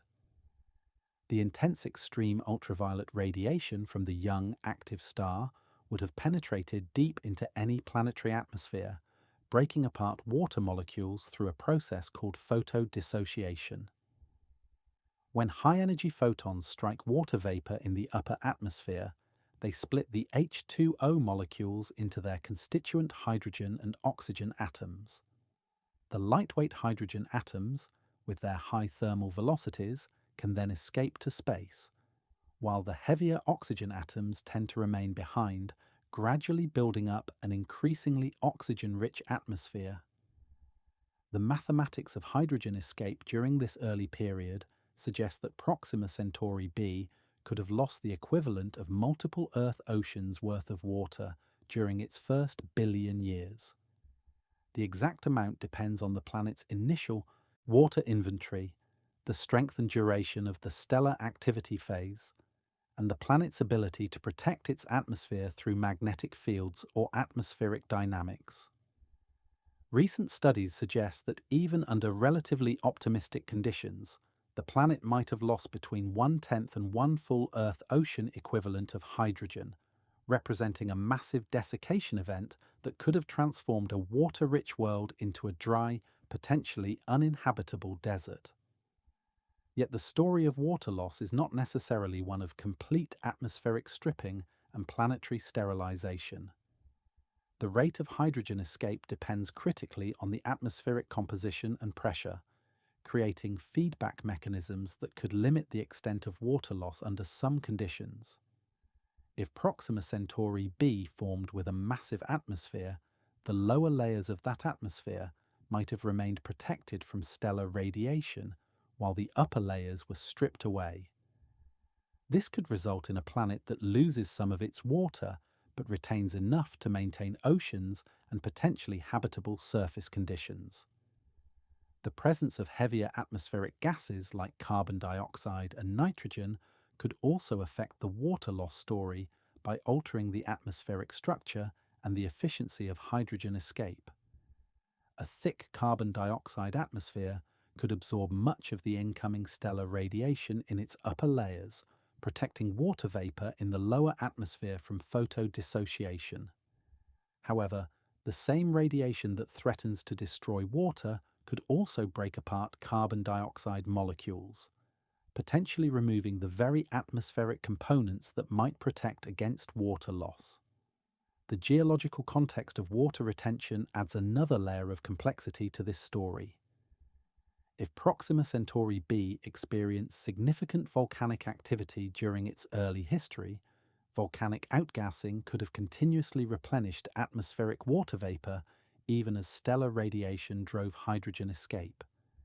The balance between water loss and water replenishment would have determined whether the planet could maintain liquid water on its surface throughout the period of intense stellar activity. Planets with active geological processes and substantial volatile inventories might have been able to weather the storm of early stellar activity and emerge as water-rich worlds capable of supporting life. The current water inventory of Proxima Centauri b, if any exists, would represent the outcome of this billion-year struggle between atmospheric retention and atmospheric loss. If the planet managed to retain significant quantities of water, it might exist today as an ocean world with global seas that transport heat from the day side to the night side through the dynamic circulation processes we discussed earlier. Alternatively, the planet might have retained only enough water to create localized seas or lakes in favorable locations, perhaps in the temperate twilight zone where conditions might be just right for liquid water to persist. The possibility of subsurface water reservoirs adds another dimension to the water retention question.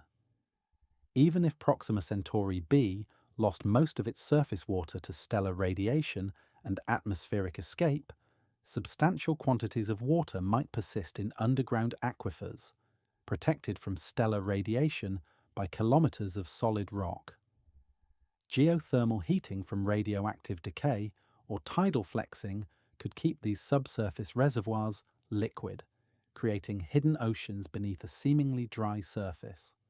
Such subsurface water would be invisible to remote observation, but could represent a vast reservoir of potentially habitable environments. The chemical evolution of any remaining water on Proxima Centauri b would be influenced by the ongoing bombardment of stellar radiation and particles. The continuous photodissociation of water molecules in the upper atmosphere could lead to the gradual enrichment of heavy water molecules containing deuterium instead of normal hydrogen. Deuterium is twice as heavy as normal hydrogen and thus less likely to escape to space, meaning that any remaining water on the planet might have an isotopic composition very different from terrestrial water, providing a chemical signature of the planet's violent evolutionary history. Recent advances in atmospheric modeling have revealed additional mechanisms that could affect water retention on close-in planets around M-dwarf stars. Atmospheric escape driven by stellar wind interactions could selectively remove water vapor while leaving other atmospheric components behind, creating complex atmospheric compositions that change over time. The efficiency of these processes depends on factors like atmospheric temperature profiles, molecular diffusion rates, and the three-dimensional structure of atmospheric circulation, all of which remain poorly understood for the extreme conditions that characterize planets around active M-dwarf stars. The question of water retention on Proxima Centauri b ultimately represents a test case for understanding habitability around the galaxy's most common type of star. If planets in the habitable zones of M-dwarf stars systematically lose their water to stellar activity, then the apparent abundance of potentially habitable worlds around these stars might be misleading. Conversely, if planets can retain substantial water inventories despite the harsh stellar radiation environment, then M-dwarf systems like Proxima Centauri might represent the most common venues for life in the galaxy. The answer to this question will shape our understanding of cosmic habitability and our expectations for finding life beyond our solar system. Imagine a world where the very concept of photosynthesis as we know it would need to be reinvented, where the familiar green of Earth's plant life would be replaced by organisms that might appear deep red, purple, or even black to our eyes. This is the challenge that any hypothetical life on Proxima, Centauri b, would face. Learning to harvest energy from the red and near-infrared light of an M-dwarf star, light so different from our Sun's broad spectrum that it would require entirely new biological strategies and biochemical pathways. The question of life under a red sun is not simply about whether organisms could adapt to dimmer conditions, but whether biology itself would need to evolve along fundamentally different lines. The light environment around Proxima Centauri presents both opportunities and challenges that have no analogue in terrestrial biology. The star produces most of its energy in wavelengths longer than 600 nanometers, deep in the red and near-infrared portion of the electromagnetic spectrum where Earth's plants are least efficient at capturing solar energy. Our familiar terrestrial photosynthesis has evolved to make use of the broad spectrum of visible light that our Sun provides, but it reflects away much of the red light that Proxima Centauri produces in abundance.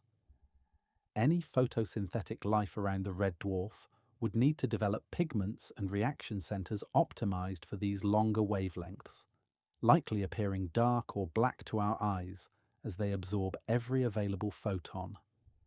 The physics of photosynthesis under red light creates fundamental constraints on biological energy budgets that could reshape the entire architecture of life.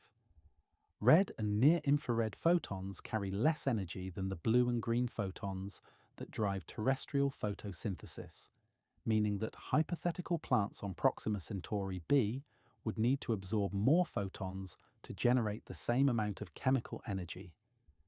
This could require larger light-collecting surfaces, more complex antenna systems, or entirely different approaches to energy conversion that bear little resemblance to the familiar chlorophyll-based systems that colour our world green.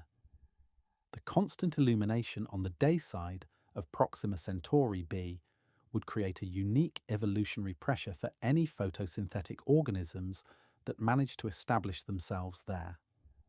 Unlike Earth's plants, which must store energy during the day to survive the night, organisms on the permanently lit hemisphere would have access to continuous energy input, potentially allowing for very different metabolic strategies. They might evolve to grow continuously rather than in cycles, or develop complex chemical factories that operate around the clock, processing the steady stream of red photons into increasingly sophisticated biochemical products. The extreme environments on different parts of the planet would likely drive the evolution of highly specialized organisms adapted to specific niches. Near the substellar point, where temperatures might reach extremes lethal to most terrestrial life, any organisms would need to develop remarkable heat tolerance, perhaps similar to the extremophiles found in Earth's hot springs and deep-sea hydrothermal vents, but evolve to function at even higher temperatures. These organisms might use the intense heat as an additional energy source, developing thermosynthetic pathways that complement their red light photosynthesis. In the twilight zone, where conditions might be more temperate, we might expect to find the greatest diversity of life forms. Organisms adapted to the perpetual dusk conditions and the complex atmospheric dynamics that characterize the boundary between day and night.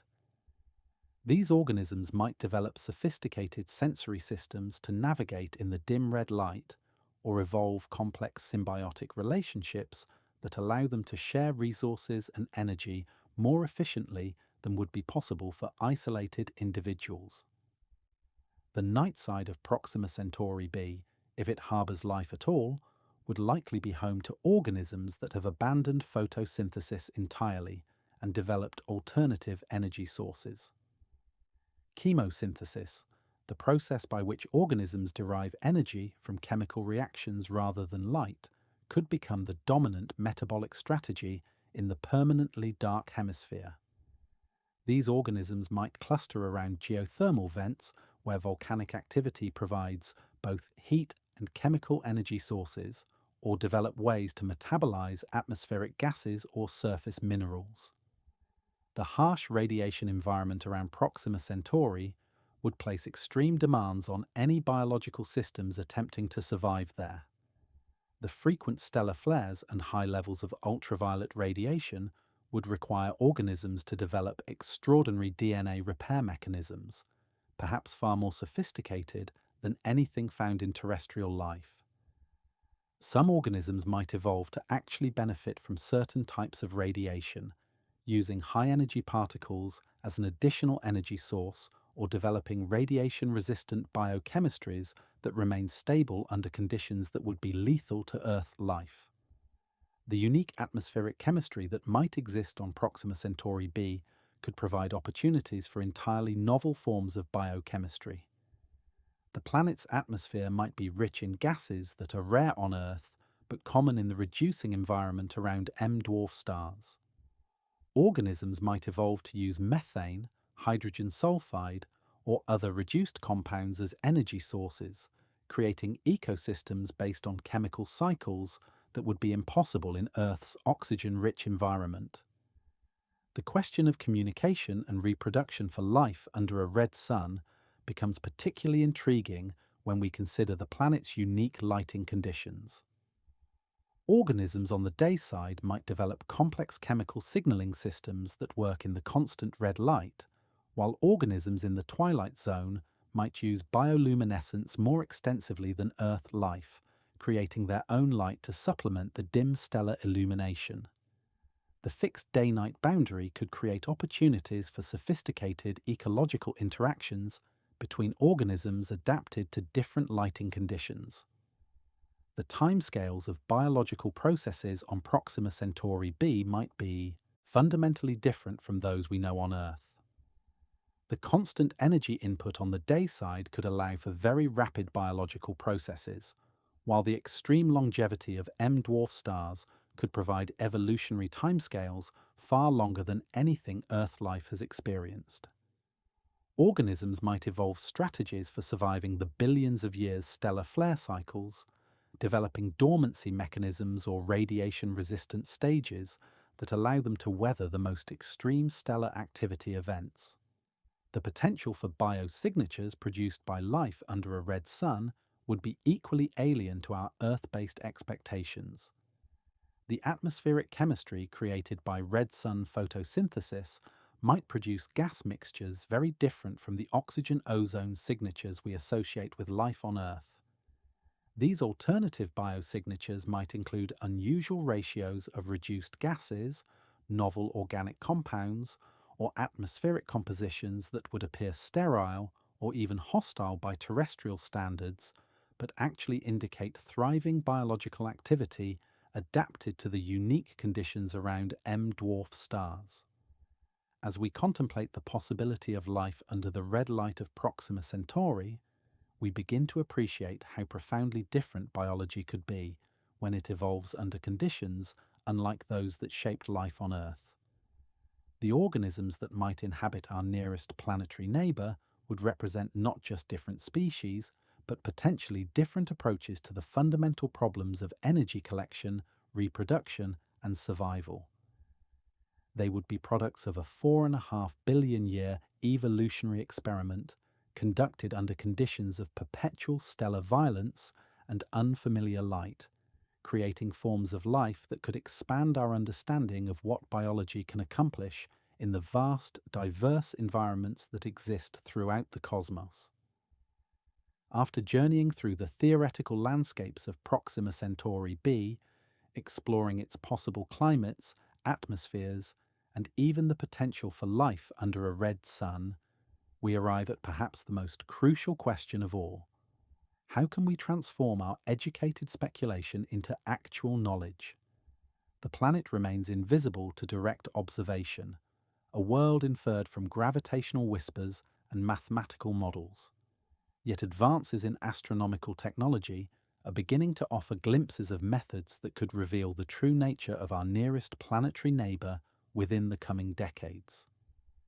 The fundamental challenge lies in the fact that Proxima Centauri b does not transit its star from our perspective, meaning that we cannot use the powerful technique of transit spectroscopy that has revolutionized our understanding of exoplanet atmospheres. When a planet passes in front of its star, astronomers can analyze how starlight filters through the planetary atmosphere, revealing the chemical fingerprints of atmospheric gases. But Proxima Centauri b's orbit is tilted in such a way that it never creates the eclipse-like geometry necessary for transit observations, forcing astronomers to develop alternative strategies for studying this tantalizingly close yet observationally challenging world.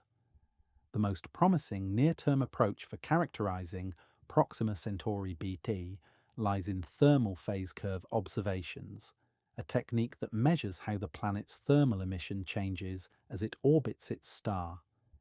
Even though we cannot see the planet directly, we can detect the faint infrared light that it radiates to space as heat. As the planet orbits Proxima Centauri, different hemispheres face toward Earth, causing subtle variations in the total infrared emission from the system. These variations, measured over multiple orbital periods, can reveal fundamental properties of the planet's surface and atmosphere.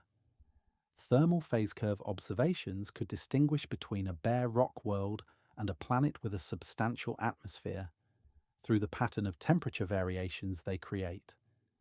A planet without an atmosphere would show extreme temperature differences between its day and night sides, with the infrared emission changing dramatically as the hot day side rotates in and out of view. Conversely, a planet with a thick atmosphere capable of transporting heat would show much smaller temperature variations, as atmospheric circulation moderates the extreme conditions between hemispheres. The timing and amplitude of thermal variations could also reveal whether Proxima Centauri b is tidally locked or maintains some other rotational state. A synchronously rotating planet would show temperature variations that perfectly match its orbital period, while a planet in a 3:2 spin-orbit resonance would display a more complex pattern of thermal emission that reflects the intricate relationship between its rotational and orbital motions. These measurements could finally resolve the question of whether our nearest planetary neighbour experiences eternal day and night, or enjoys a more complex cycle of illumination. Advanced spectroscopic techniques offer the possibility of directly detecting atmospheric gases on Proxima Centauri b, despite the absence of transits. High-resolution spectroscopy during thermal phase curve observations could reveal the spectral signatures of molecules like water vapor, carbon dioxide, and methane in the planet's thermal emission. These observations would be extraordinarily challenging, requiring the combined light-gathering power of the largest ground-based telescopes and the most sensitive infrared detectors, but they represent the most direct path toward understanding the atmospheric composition of our nearest planetary neighbour. The search for biosignatures on Proxima Centauri b would push astronomical techniques to their absolute limits, requiring the detection of atmospheric gases that could indicate biological activity. Oxygen and ozone, the classic biosignatures that we associate with life on Earth, might not be the most relevant indicators for a planet. Around an M-dwarf star, where different atmospheric chemistry and radiation environments could create alternative biosignature gases. Phosphine, dimethyl sulfide, or other reduced compounds might serve as better indicators of biological activity in the unusual environment around Proxima Centauri. The development of space-based interferometry represents a revolutionary approach that could eventually provide direct images of Proxima Centauri b. By combining light from multiple telescopes flying in precise formation, astronomers could create virtual telescopes with effective diameters of hundreds of meters, sufficient to separate the faint light of the planet from the overwhelming glare of its parent star. Such observations would reveal not just the existence of the planet, but potentially its size, orbital characteristics, and even basic information about its surface composition and atmospheric properties. Ground-based efforts to study Proxima Centauri b focus on maximizing the capabilities of existing and planned extremely large telescopes. The Extremely Large Telescope, currently under construction in Chile, will have a primary mirror 39 meters in diameter, providing unprecedented light-gathering power and angular resolution. When combined with advanced adaptive optic systems and coronagraphic techniques designed to block out starlight, these giant telescopes might be able to directly detect the thermal emission from Proxima Centauri b and characterize its atmospheric composition.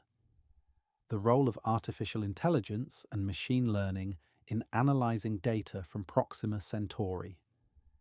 B observations cannot be overstated.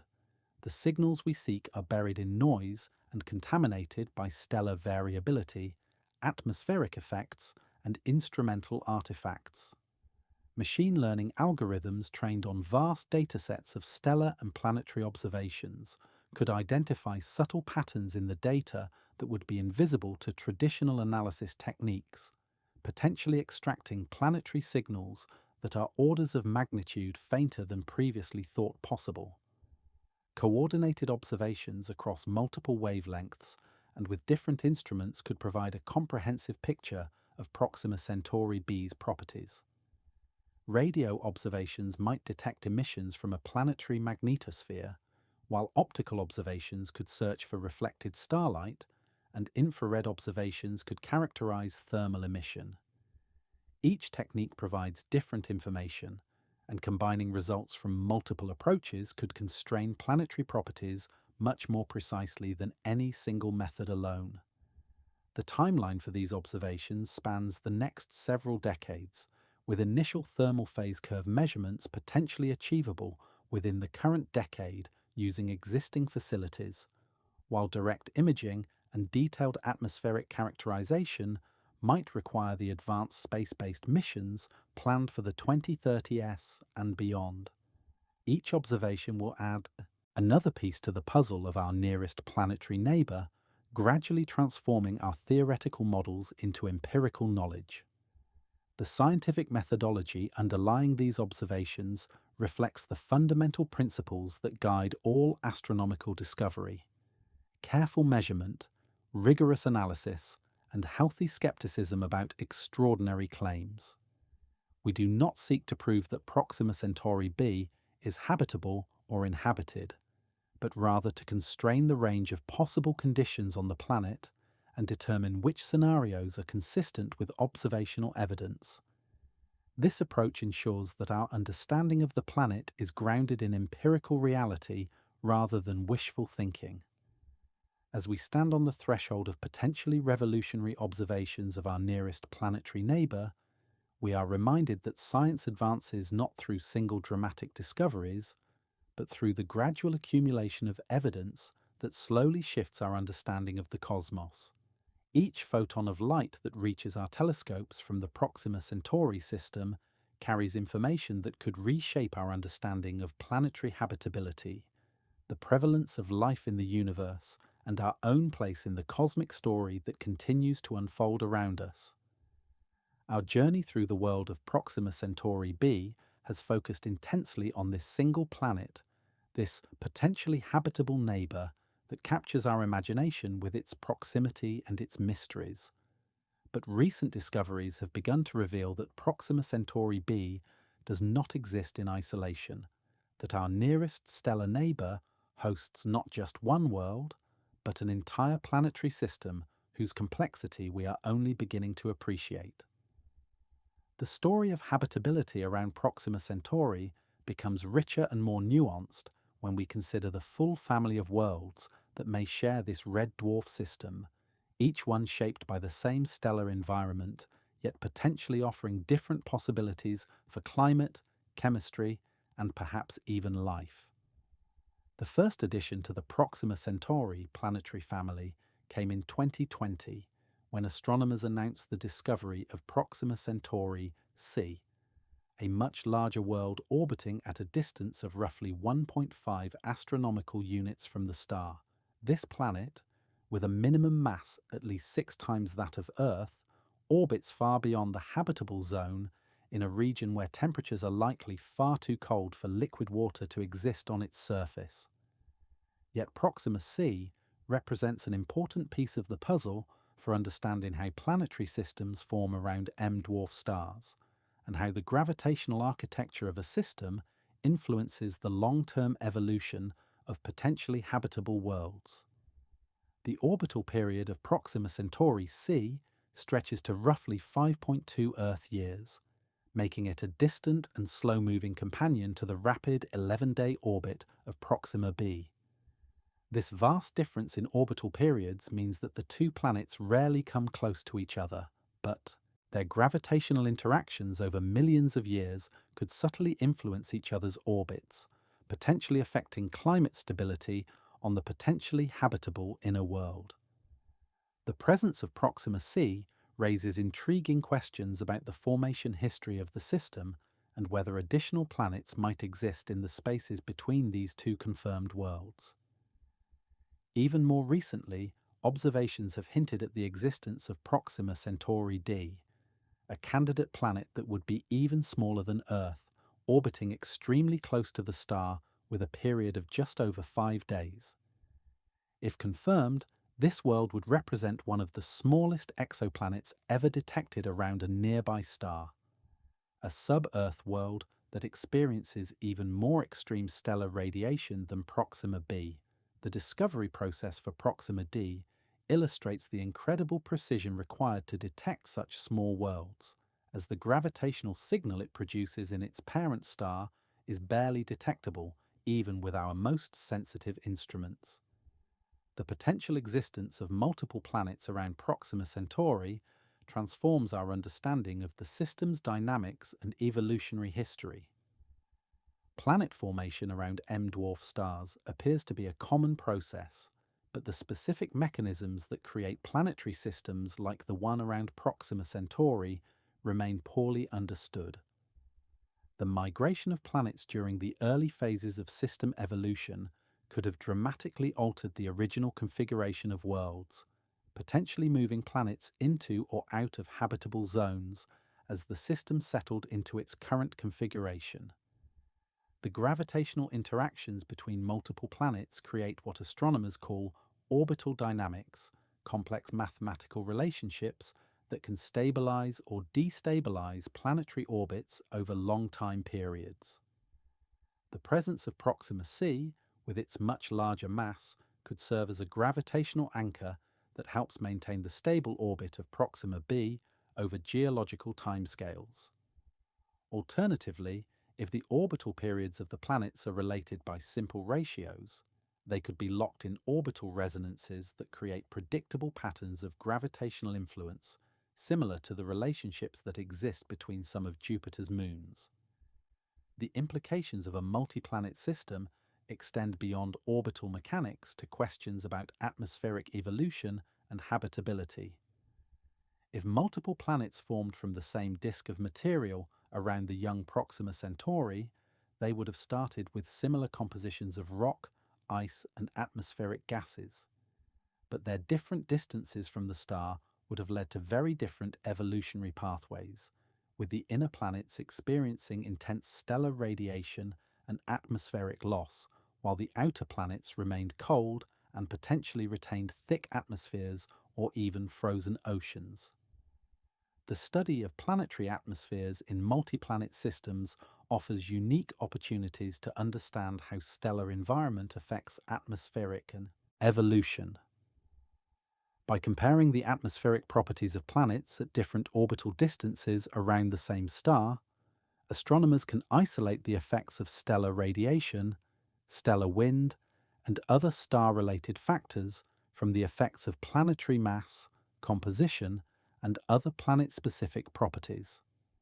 This comparative planetary science approach could provide crucial insights into the factors that determine whether planets retain habitable atmospheres over geological time. The possibility of atmospheric exchange between planets in the Proxima Centauri system represents another fascinating aspect of multi-planet dynamics. High-energy impacts from asteroids or comets could potentially eject atmospheric gases from one planet that might eventually be captured by another planet's gravitational field.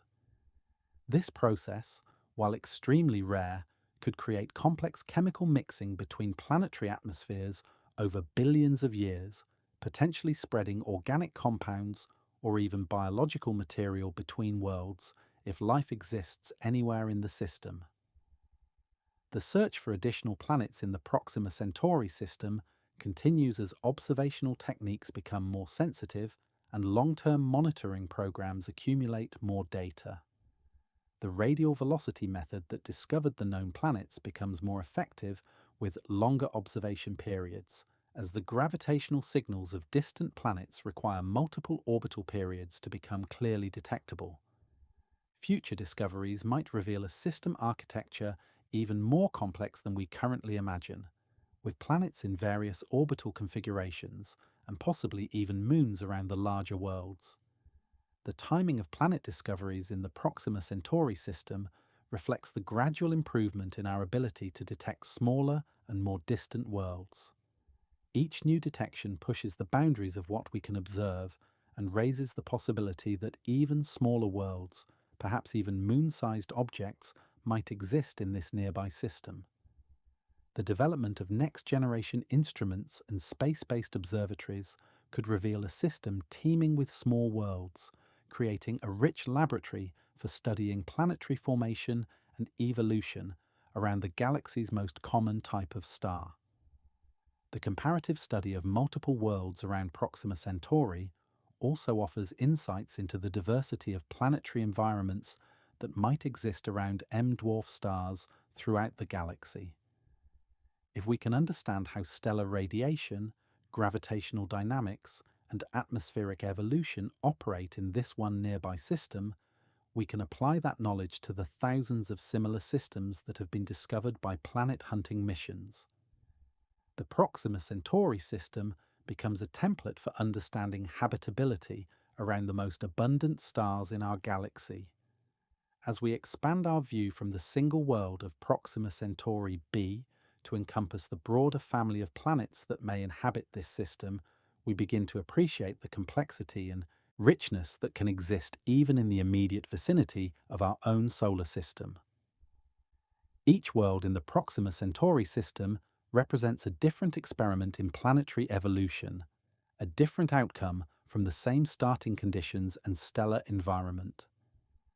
Together, they remind us that nature rarely creates single, isolated worlds, but tends to build families of planets that dance together around their parent stars, each one unique yet connected to its siblings through the invisible threads of gravitational influence and shared evolutionary history. There is a profound reciprocity in the relationship between Earth and Proxima Centauri b that transforms our scientific curiosity into something more intimate and philosophical.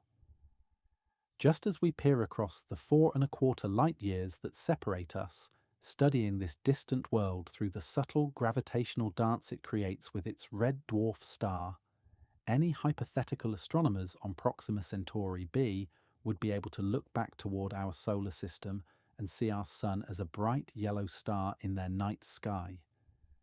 This mutual visibility creates a cosmic relationship unlike any other in our immediate galactic neighborhood, a connection that makes our nearest planetary neighbor not just a target for scientific study, but a world that could be studying us in return.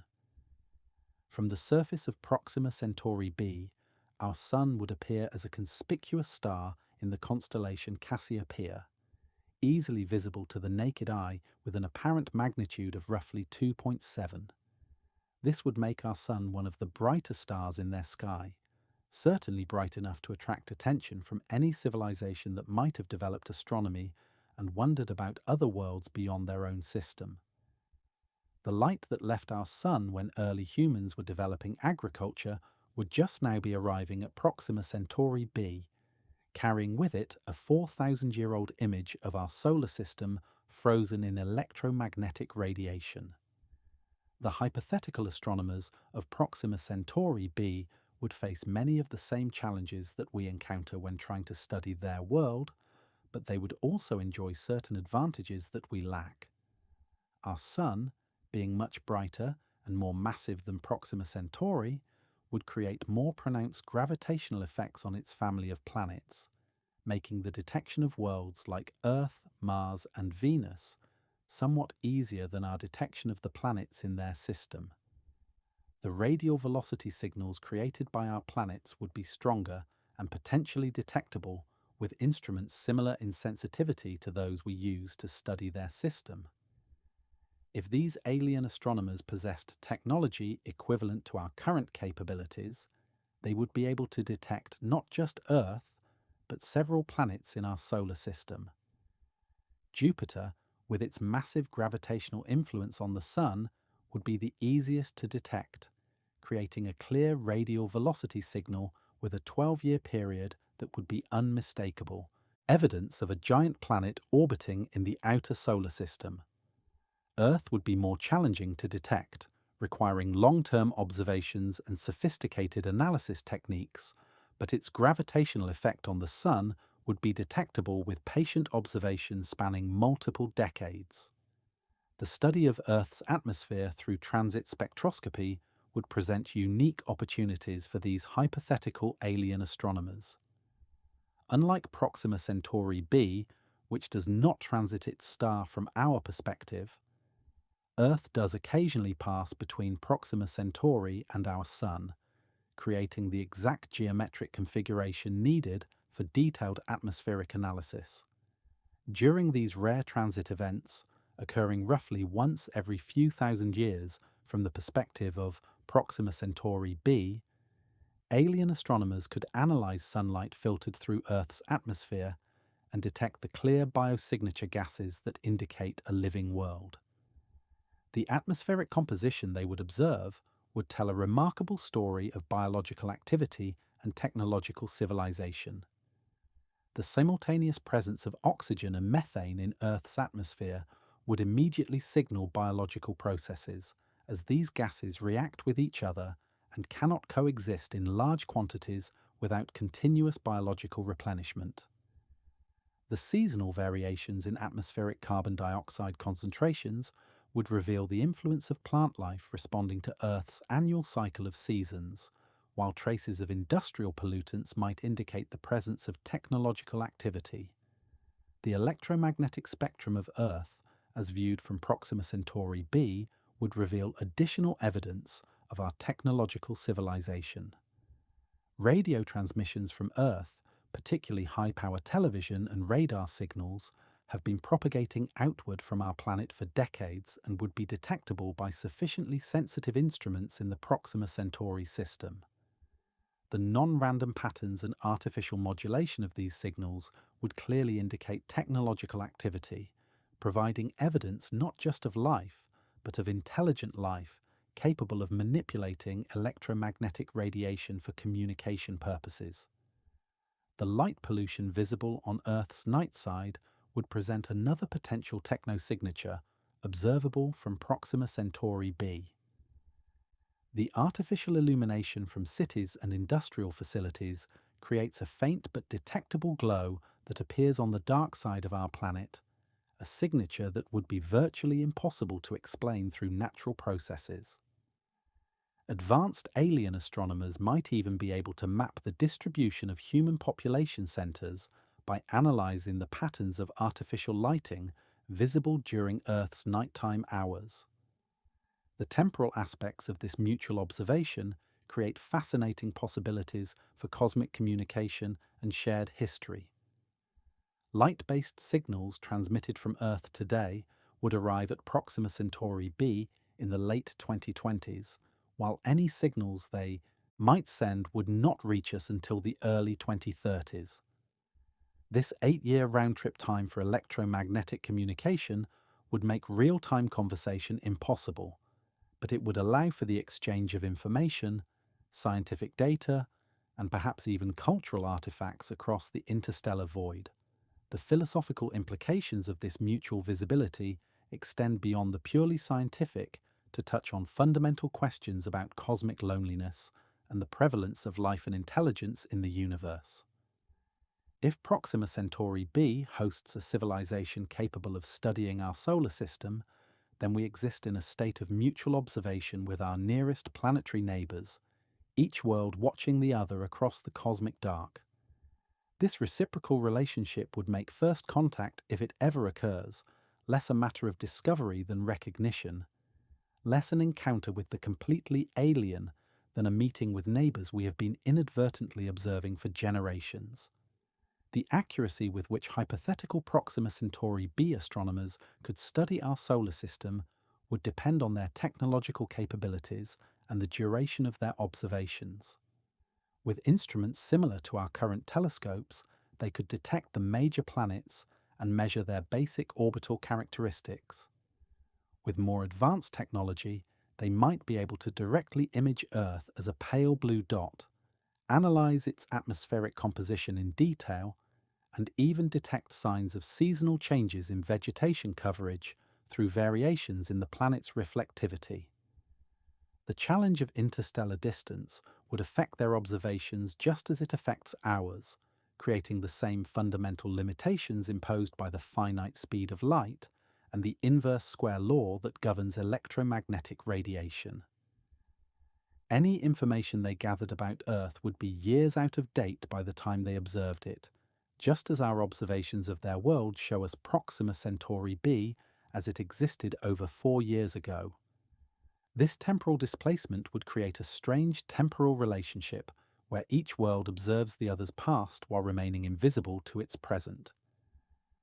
As we contemplate this cosmic relationship of mutual observation, we begin to appreciate how the scientific study of exoplanets transforms from a one-way investigation into a potentially reciprocal relationship. Proxima Centauri b exists not just as an object of our curiosity, but as a world that might be curious about us in return, creating a connection across the light years that makes our solar system and the Proxima Centauri system not just neighbouring star systems, but potentially neighbouring civilizations engaged in the same fundamental quest to understand their place in the cosmic dark. As our journey through the world of Proxima Centauri b draws to a close, we find ourselves contemplating a planet that embodies the fundamental tensions that define existence in the cosmos. The delicate balance between energy and entropy, between stability and change, between the forces that create complexity and those that destroy it. This distant world, locked in its eternal dance with a red dwarf star, serves as more than just our nearest planetary neighbour. It becomes a mirror that reflects our own cosmic situation, an alien world that helps us understand what makes Earth both precious and precarious in the vast ocean of space and time. The 3 climate zones of Proxima Centauri b tell a story that resonates far beyond the boundaries of this single world. The eternal day of the sun-facing hemisphere represents the realm of pure energy, where stellar radiation drives processes of creation and destruction with equal intensity. Here, in this land of unending noon, we find the fundamental creative force of the universe made manifest, the nuclear furnace of a star pouring its energy onto a planetary surface in an unbroken stream that has continued for billions of years and will continue for billions more. It is a realm of extremes where the building blocks of complexity must somehow emerge from the chaos of intense radiation and violent temperature gradients. The eternal night of the dark hemisphere embodies the opposite pole of cosmic existence, the realm where entropy holds sway and energy dissipates into the cold vacuum of space.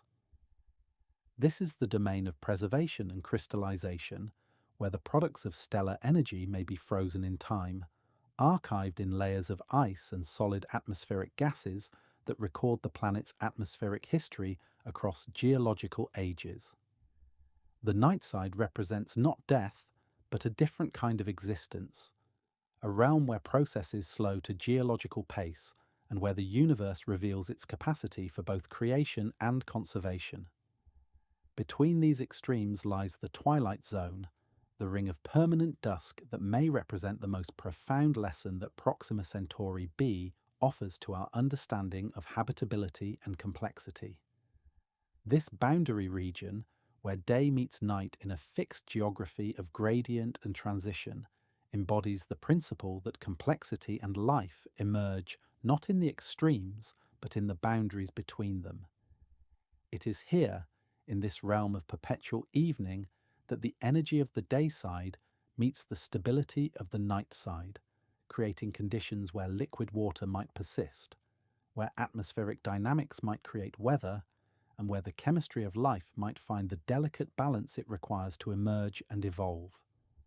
The story of Proxima Centauri b challenges our Earth-centered assumptions about what constitutes a habitable world, yet it also affirms the fundamental principles that seem to govern habitability throughout the cosmos. Life, wherever it emerges, appears to require liquid water, chemical complexity, energy sources, and timescales long enough for evolution to work its slow magic, but the specific ways in which these requirements might be met vary dramatically depending on stellar type, planetary mass, atmospheric composition, and countless other factors that we are only beginning to understand. Proxima Centauri b represents one possible solution to the habitability equation, a world that achieves the necessary balance through mechanisms that have no analogue in our solar system experience. The temporal perspective that Proxima Centauri b provides is perhaps its most humbling lesson.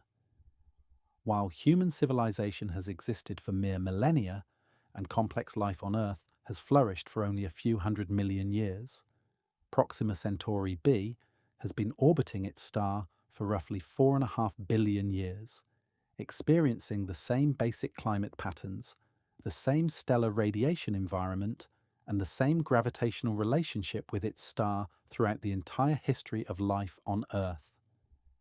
If this distant world harbours life, that life has had timescales available for evolution that dwarf even the longest chapters in Earth's biological history. The longevity of M-dwarf stars adds another dimension to this temporal perspective. While our Sun will eventually exhaust its nuclear fuel and expand into a red giant, likely sterilizing Earth in the process, Proxima Centauri will continue burning hydrogen at roughly its current luminosity for trillions of years, providing stable energy output for time periods that exceed the current age of the universe by factors of hundreds. Any life that establishes itself in the Proxima Centauri system would have access to evolutionary timescales that could produce forms of complexity and intelligence that we cannot even begin to imagine. Yet for all its potential longevity and the vast timescales available for biological evolution, Proxima Centauri b remains fundamentally limited by the same constraints that govern all worlds: the finite speed of light, the inverse square law that governs energy distribution, and the fundamental physics that determines how matter and energy interact across cosmic distances. These limitations ensure that even our nearest planetary neighbour remains profoundly isolated from direct contact or communication, connected to us only through the tenuous threads of electromagnetic radiation that carry information across the interstellar void. The isolation of Proxima Centauri b serves as a metaphor for the cosmic condition of all worlds, including our own.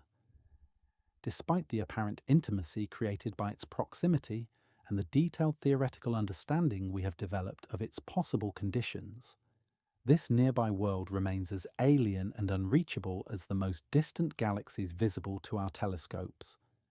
The 4.25 light years that separate us represent not just a distance, but a fundamental barrier that shapes the relationship between all worlds in the cosmos, ensuring that each planet remains largely alone with its own evolutionary experiment. This cosmic isolation transforms our study of Proxima Centauri b from a purely scientific endeavour into something more profound. Exercise in cosmic empathy, an attempt to understand what it might be like to exist in conditions utterly different from our own, yet governed by the same fundamental laws of physics and chemistry that shape our Earth. Through our theoretical explorations of tidally locked climates, red sun photosynthesis, and atmospheric dynamics unlike anything in our solar system, we expand our conception of what it means to be a world in the cosmos.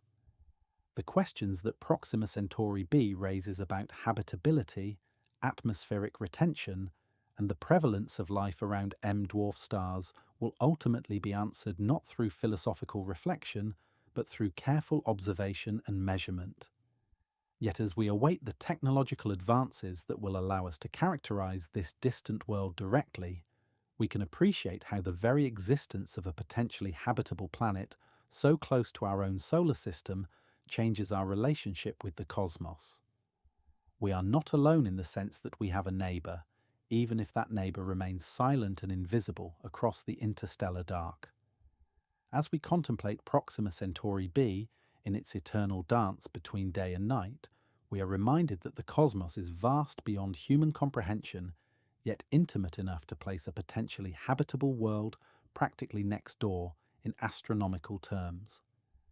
This nearby world watches over us just as we watch over it. Two planets separated by cosmic distances yet connected through the fundamental forces and physical laws that govern all existence. In studying our nearest planetary neighbour, we study ourselves, learning not just about the possibilities for life beyond Earth, but about the cosmic conditions that made our own world possible and the delicate balances that continue to sustain it in the vast, dark ocean of space and time.